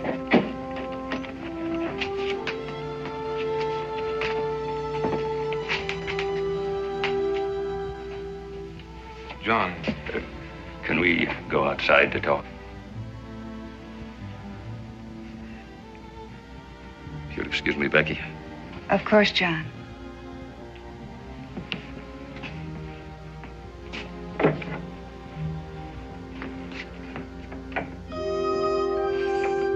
I didn't mean it the way it sounded, Hal. You know him. I know Davy, too. He used to favor me, but he despised us when he saw us. He hated Pa. What are you gonna do now, John? Your homestead's been sold. Well, you've sure chosen yourself a hard road to hoe. We both know that. Dan, I need you at least to understand why I chose it. You know what I'll never understand is what changed you. I didn't change. From patriot to Tory? No. When the British were hunting the Virginia Burgesses to stand trial for their lives, didn't you risk your own neck to hide and protect them? Well, of course I did. And when the Redcoats finally fired on us, weren't you and Davy among the first to join the militia? And at Williamsburg, I saw you take a ball in the shoulder and come back in battle. To your credit, you did a good job of bandaging. And just when we needed you the most, you up and joined the British. After the Declaration of Independence. That's when we needed you. That's when my conscience wouldn't let me fight with you. Well, your conscience let you fight against us, though, with Redcoat lead still in your shoulder. Dan, when the Crown oppressed us, we fought for justice, side by side. I would have died for it. I know that. But the Declaration turned that fight into a revolution, Dan, to overthrow our government. For liberty. I had liberty under British law for almost as long as I had lived. So did my father before me. I expected to find it again in Canada. Did you? Yes, I did. Well, why did you come back here? Because this is my country, and because my son was here. It took me a long time to understand what love of country means to me. To love and cherish your homeland, not the men who happen to be running it. In other words, you're still loyal to the Crown. I didn't say that. Look, Dan, you and I grew up here to shoot fireworks and shout hurrah on George III's birthday. When I left, we were governed by the Continental Congress. Now it's the Articles of Confederation. And there's strong talk of a republic and an elected president. But the country, king, articles, or president, the land remains as dear to a man as his own mother. As much a part of him as his own sons. even when his son and his country want no more to do with him. Well, I'm not going to argue with you about that, John. There's another thing you've got to think about. You aren't the only one that's going to have a hard road to hoe coming home. Hal? I know. Are you willing to see him go through it? Man or boy, your country is worth fighting for.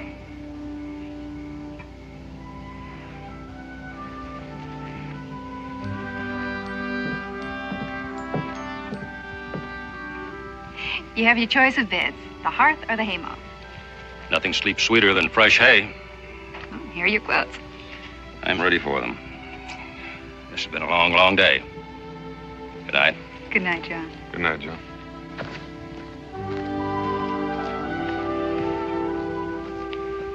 Penny?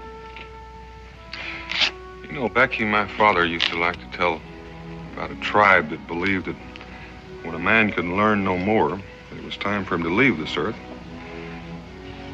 Well, one old fella decided he could learn no more, and he sat down to smoke one last pipeful with his friends. And the boy, whose job it was to light the pipe, rubbed his fingers in the mud before he reached for the coals. And when asked why, he said, because the mud keeps the coal from burning me. And the old man got up, took off his shroud, and said, fellow tribesmen, no man is ever too old to learn, even from a little boy. You know, Becky, Israel remembered that Hal Gist was his friend first, and left the questions to come as they will. I intend to remember that. I hope the people of this town remember that.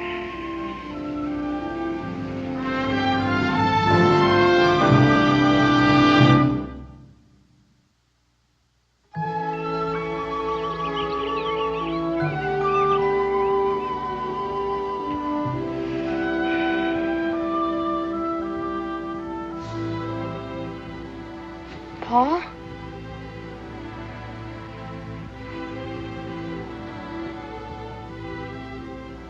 Paul?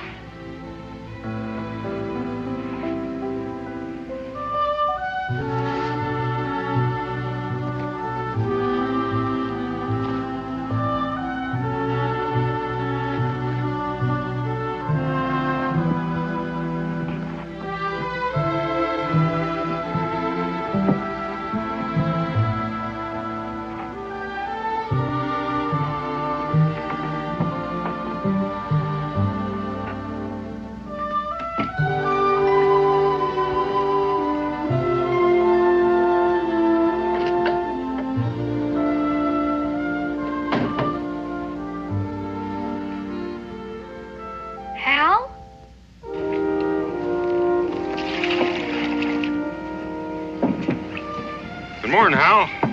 Had your breakfast? No, I wasn't hungry, thanks.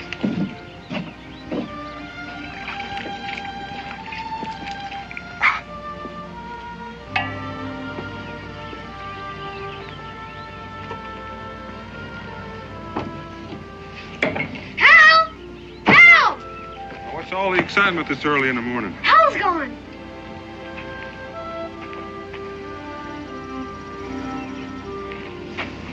I guess I worry too much. Well, let you and I go in and have some breakfast. Hal said he wasn't hungry. Yo! Get it up! Help! You better get in there.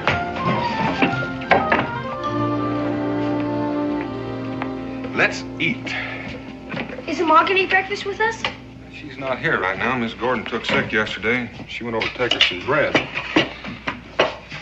She'll be back after a while. Who cooked breakfast then? I did. And if you have any remarks to make, just don't make them.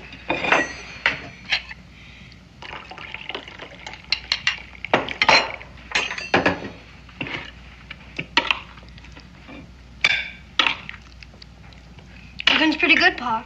Or shouldn't I have said that? I've got a remark I'll accept. Pa, what do you suppose made Hal run off like that? All by himself? Sometimes when a person has a problem they're trying to solve, they like to be all alone. Did you figure out how to find him, Pa? Maybe he needs somebody to help him think. Maybe he has too many people trying to help him now. You mean like Davy? Davy for one. Well, the way I see it, it's Davy's fault anyway. He wasn't so stubborn. Well, the trouble is that it's not just Davy. There are a lot of people around here that feel that Hal's pa has a heap of explaining to do. And I think the folks would hear him out if it wasn't for Charlie Pete egging him on. Israel, sometimes you make a lot of sense. Not always, but sometimes. Huh? Do you think you can make him change? Make who change? Charlie Pete. And Davy and everyone else could figure it out all by themselves. Well, can't always make folks change. Or even listen. What's gonna happen then? I don't know. You know what I'm gonna do right now, Pa? Yep. Right now, you're gonna finish your breakfast.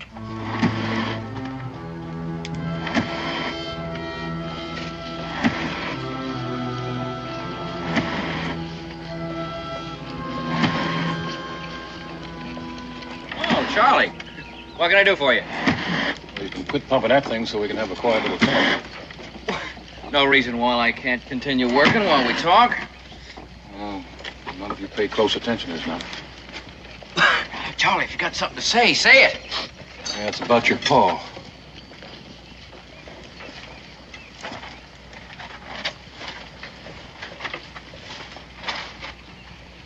What about him? You figure he plans on staying in this territory? How should I know? I haven't talked to him. Well, that's just what I come to speak to you about. You know, Dave, you got a lot to live down. I know that. You gotta realize what I'm telling you is for your own good. You haven't told me anything yet. We had a little meeting last night. What kind of meeting? Just some of the folks that feel the same as I do about Tory traitors crawling back home and thinking they're as good as other people. What's that got to do with me? Just this. You tell your father to get out, and you tell him real plain, so he doesn't misunderstand. You want me to run my own father and my own brother out of town? It's your duty, Davy. Otherwise, the folks won't know what side you're on. I got a bum leg to prove which side I'm on. As far as my brother and my father in the war are concerned, you don't have to tell me my duty. Well, I reckon that means you're with us, then.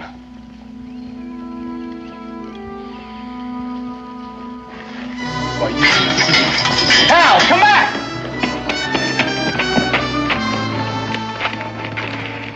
You catch him stupid again, you ought to tan him good. That was my brother. We were always real close. He was coming to be with me. On our side.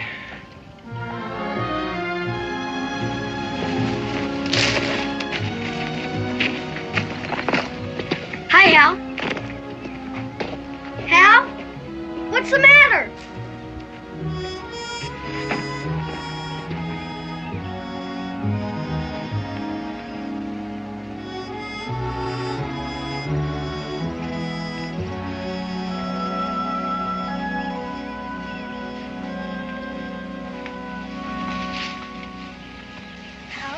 What's the matter? Isn't there some way I can help? Go away. There's nothing anyone can do to help. Just go on away.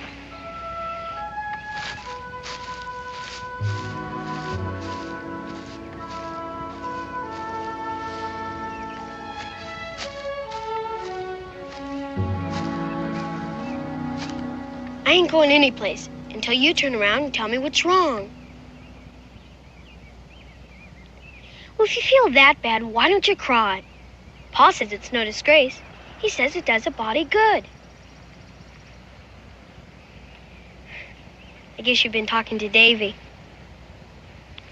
No, I meant to, though, but that old Charlie Pete got there first, and he and Davy talked.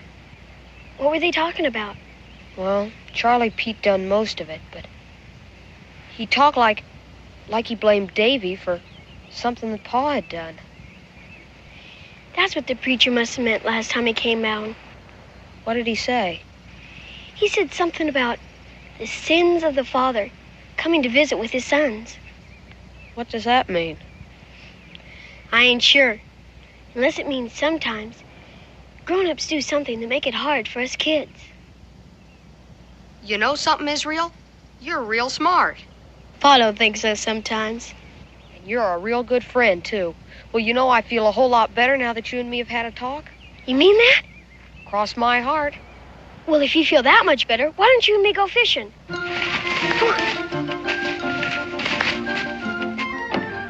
on. 1, 2. I don't like it, Daniel. How long's he been here? Not even a week yet, and already there's trouble brewing? I tell you, if John Gist stays, there's going to be big trouble before we get through. What makes you say that? Well, Charlie Pete was in again last night, along with some of the others. Now, he's getting folks all steamed up. Charlie talks too much. Oh, well, he had a lot of folks that was listening to him. Well, there's going to be big trouble because John Gist is staying. Are you sure of that? Moving into the old Watkins cabin. Well, couldn't you talk him out of it? I didn't even try. A man's got a right to live where he chooses. Daniel, it sounds like you're sticking up for him. Cincinnatus, who's to say he was wrong? You and I stood up for our beliefs. So did he. I reckon that's his privilege, too. Yeah, well, I wish he'd choose someplace else to do it.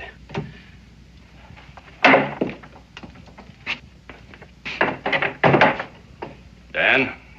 John? Cincinnatus? Howdy. How's the cabin? Oh, lots more work to do. Hal's out there now. All by himself? Well, people haven't been exactly friendly.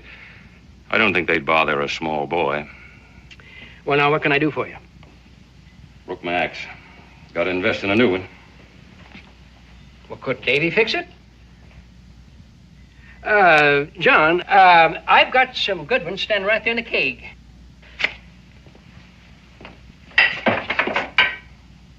How much? $1.50. $1.50? Well, everything is dear these days. That's top-notch Pennsylvania steel. John, I'll take any Owen for 2 bits. Yeah, you can get it fixed. And I'll put it on your account, John. Thank you. John? Oh, folks will change in time. Not unless you help. How? I can't hold them at gun's point. It wouldn't do no good if he could. Guns ain't gonna settle this. You gotta talk to people, explain why you come back. Charlie Pete or no Charlie Pete. Most of them are so scared of Charlie, they won't listen when I say hello. Even my own son. And you're going to have to make them. Gain their respect. And that'll be the end of Charlie Pete. Well, I hope I live that long. I hope so, too, John, for all our sakes. Because if folks don't get cured of this being afraid, everything we fought for in this country is just going to fade away like summer snow. Well, thanks anyway. So long.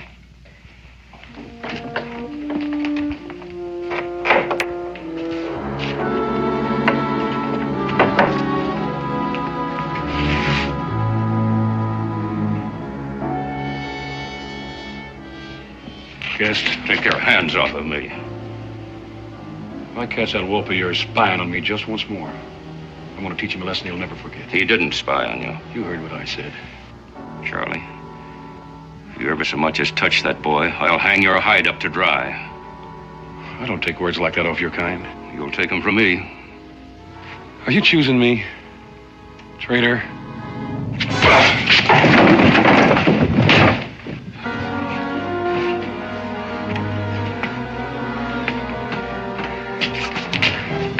Charlie! That's enough.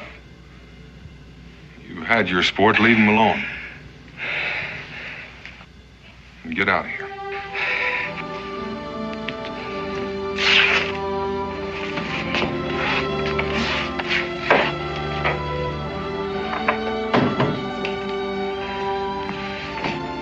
You all right? I'm still alive.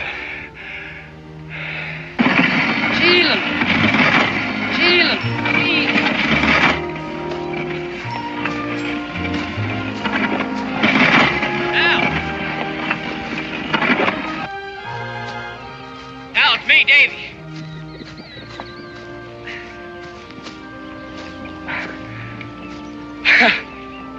Oh, looks like you've been working very hard. me and Pa. Listen, Hal, about what happened at the shop. It was a mistake. I knew why you came. I should have known, Davy. Now, look, he can go back to Canada where he belongs. To Canada? Oh, you know Pa. He feels he belongs here. He's got to go, Hal, or else... Or else you and your friend Charlie Pete will run him out or shoot him. Can't you see? That's just what we don't want. He's a traitor, Hal. Well, at least he did it on his own. He didn't have no Charlie Pete telling him what to do. Or Pa. Yo, if you want him. Get off our property.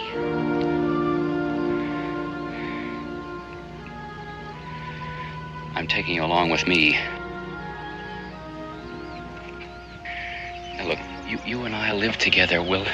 I'll take good care of you. We'll have fun like we used to. Come on.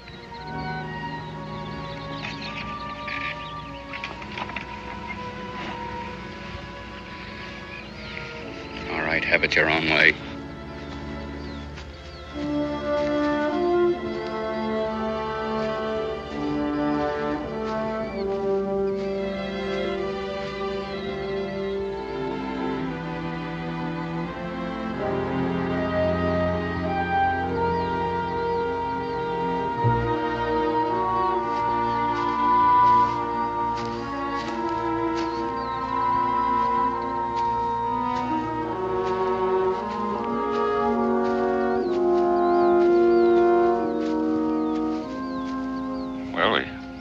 We got another axe. That's good. Anything you want to tell me, son? Pa, why do we stay here? Because this is our country, son. Pa, can't you see it don't want us? Don't forget, we have friends here, as well as enemies. We can go back to Canada. Man can't keep running from himself, Hal. He's got to make a stand for what he thinks is right. No matter if somebody else gets hurt. No matter. Now I got sins from you and Davy both that's come to visit with me. It just don't seem fair. Get up.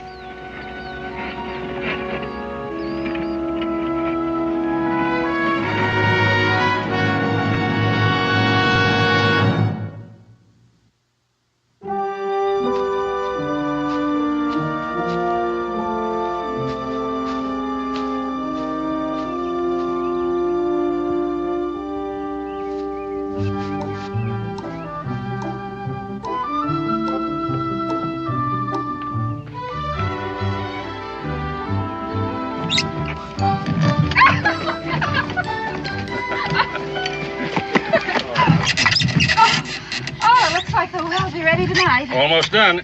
How are you boys coming? Oh, we're almost done, too. Hey, Paul, let's have a race. John, all right?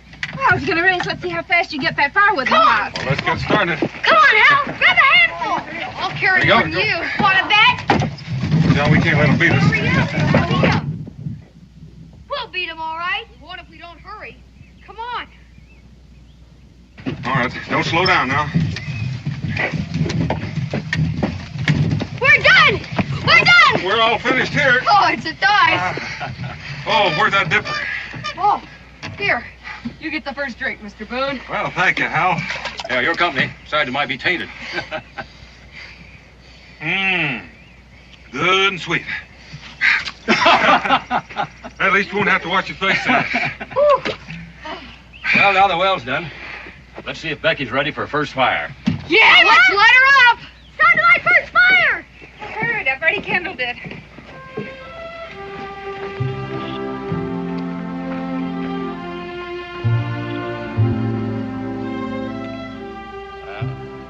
Old man Watkins knew how to build a chimney. She's coming. Well, at least she started anyway. I don't like that. Well, you know you got to wait for the hot air to start to rise before you get a draft. You know that, John.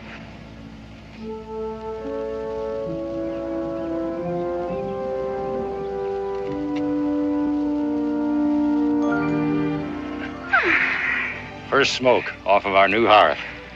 She draws like a house afire.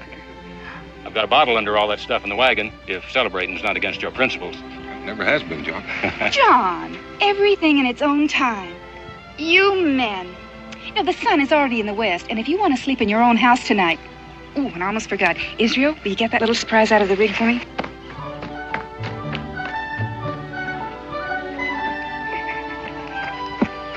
A little housewarming remembrance from our family to yours. Thanks, Becky. Thanks very much. You're pretty. I remember when Ma was alive. I'll take them, dear. I'm going to go inside and finish anyway. Come on, Hal, you're slowing down. Well, that's the first step, John. Hal's got his own home again. Now, if only Davy. Well, just give him a little time. Are you two grown men going to stand there and let the children do your work? And we're ready for the furniture. You just heard the general speak. And when she speaks, you move. Yes, ma'am.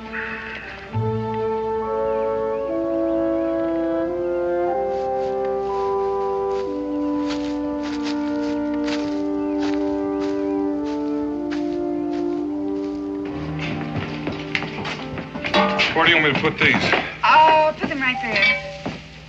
You know, John, I'll come back tomorrow and help you get your things arranged. Oh, is there anything else you want me to bring in, Pa? Well, I guess that's about it. For now. Except for that bottle under the front seat. I've been saving it for a long time, Dan. Against the time we'd have a home again. Well, then you can save it for a day or two longer until we get you moved in properly. And it's getting late, and I have things to do at home. I'll save it then. There's a pot of stew on the fire, and I've already made up the beds.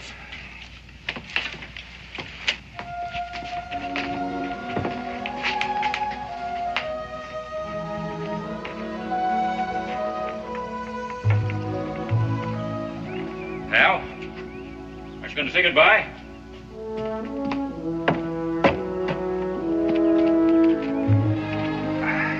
Won't even try to thank you. Well, there's no need to. You never know. Someday we may need some help. You just yell and we'll be there. Bye, Hal. The stew. It's burning. Come on, Hal. We'll see you tomorrow. Bye-bye. No matter how much we've done, it's still a lonesome house. Hey, Ma, why don't we give him a housewarming? You know, Israel, sometimes you come up with a real good idea.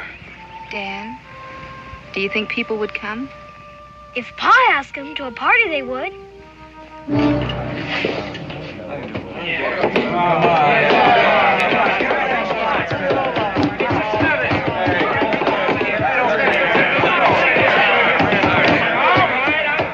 Take it easy. Come on. That's all there is.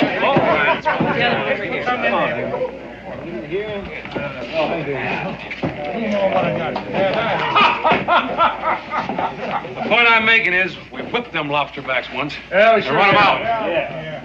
Now, do we want them back or not? No! They all say that, except she ain't done one thing to prevent it. We already got one here, and he's took up land and moved into a house, and not one man's raised a hand against him. You, Henry, you lost a boy in the war, and for all you know, it was John Guest that shot him. Yeah, he sure could have. Yeah. Hey, what do you say to that, sir? Davy,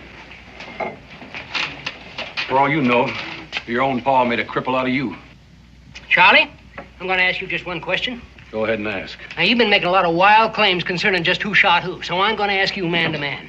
When you were out there fighting, did you ever stop to ask somebody's name before you pulled the trigger?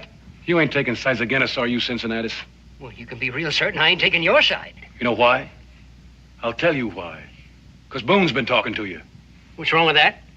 I can answer that, too. Boone's gone and double-crossed us all. He showed Guest land, and now he's helping him fix up his house. Now, there you go. Boone being out there makes a difference, though, don't it? What difference? Well, he swings a lot of weight in these parts. Well, will you listen to that? Blood will out. What is that supposed to mean? I am no Tory, you all know that. What he really means is He's scared you might get nerve enough to stand up for your own. And, Davy, if you ain't got the nerve I have, because I am going to put a stop to this right now. You ain't going nowhere, old man. Get out of my way before I throw you out of here.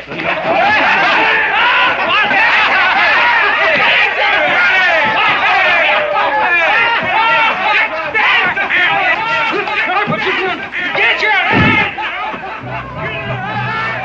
Any more yellow bellies around here? All right, come on then. Any man that hangs back's a Tory. You with us, Davy? Let's go. Okay. All right.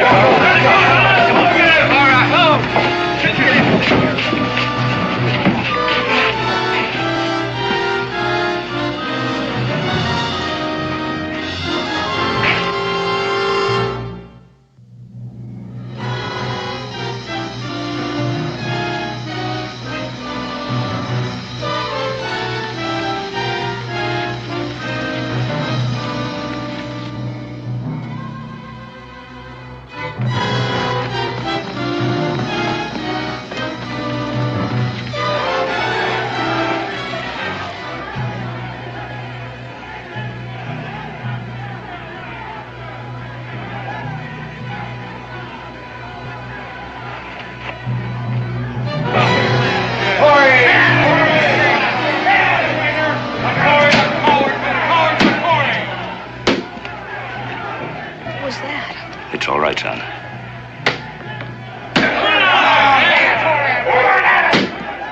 Here, get into these.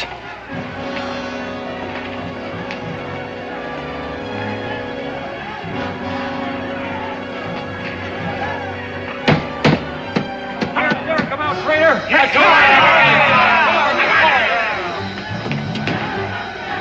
A Tory's a coward, a coward's a Tory!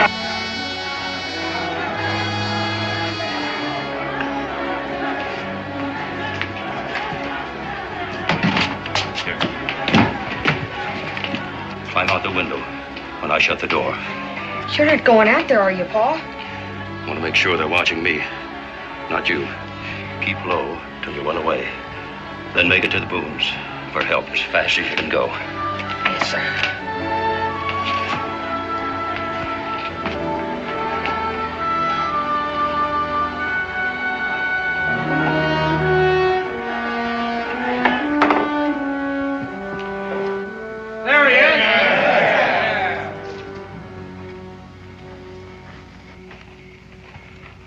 What do you want? Well, it ain't no welcome home, I'll promise you. Where's Hal? You think I'd bring him out here to face your friends? We'll get him out before we're done with you, and we'll learn him about Tories. Yeah. Ain't you glad to see your own colors? Yeah, take a look.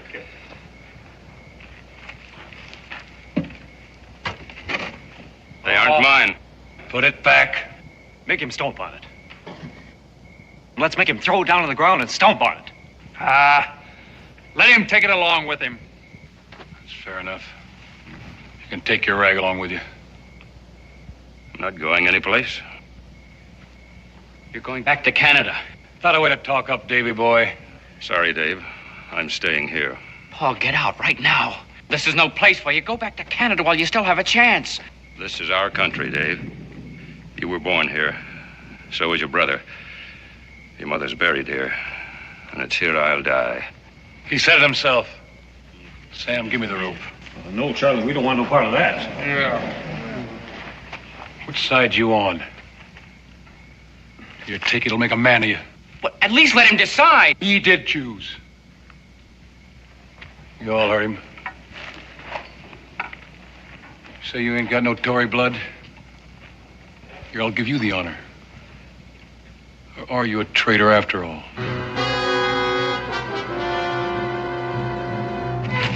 Go, hey!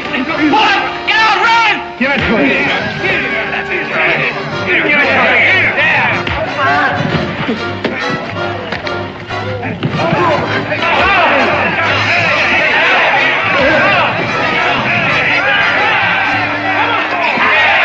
Charlie!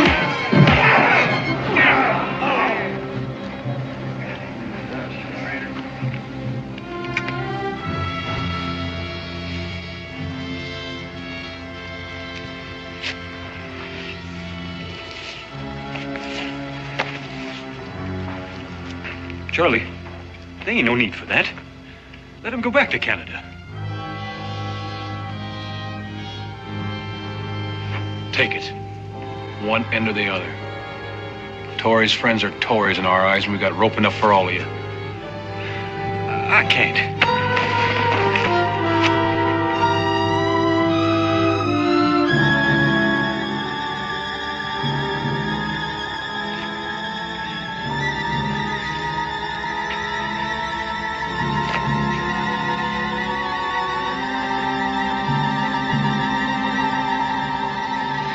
Morgan! Drop that rope or I'll drop you, and it won't make much difference to me either way. You can only get one of us, Boone. I'll let you figure out which one it'll be, Charlie.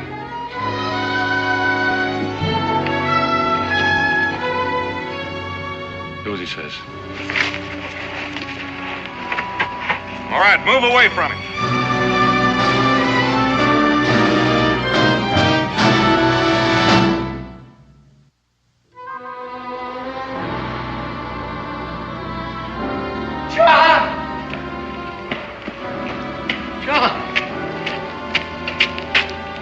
Daniel. I wouldn't do that if I were you, Charlie. Sam. Morgan.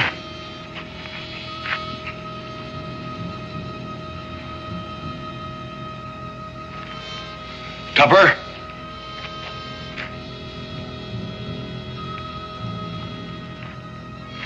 But are you just going to stand there?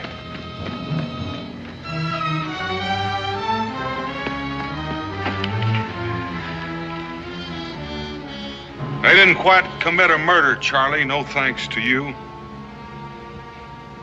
Now, do you want to walk out of here, or do you want to crawl?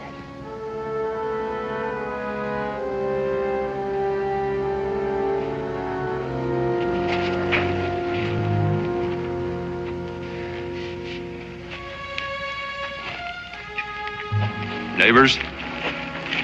Don't leave. I think this is the time and place for us to try and understand each other. Stevens, Joe McAdams, Simon?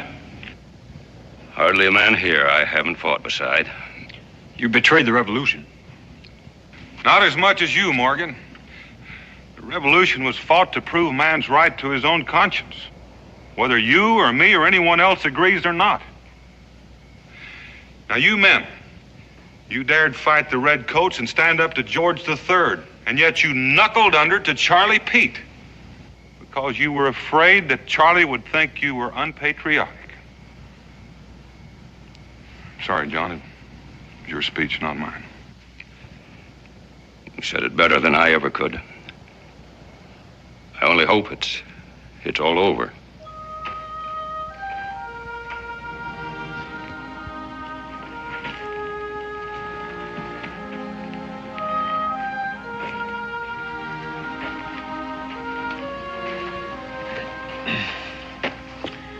Good night, John. Morgan?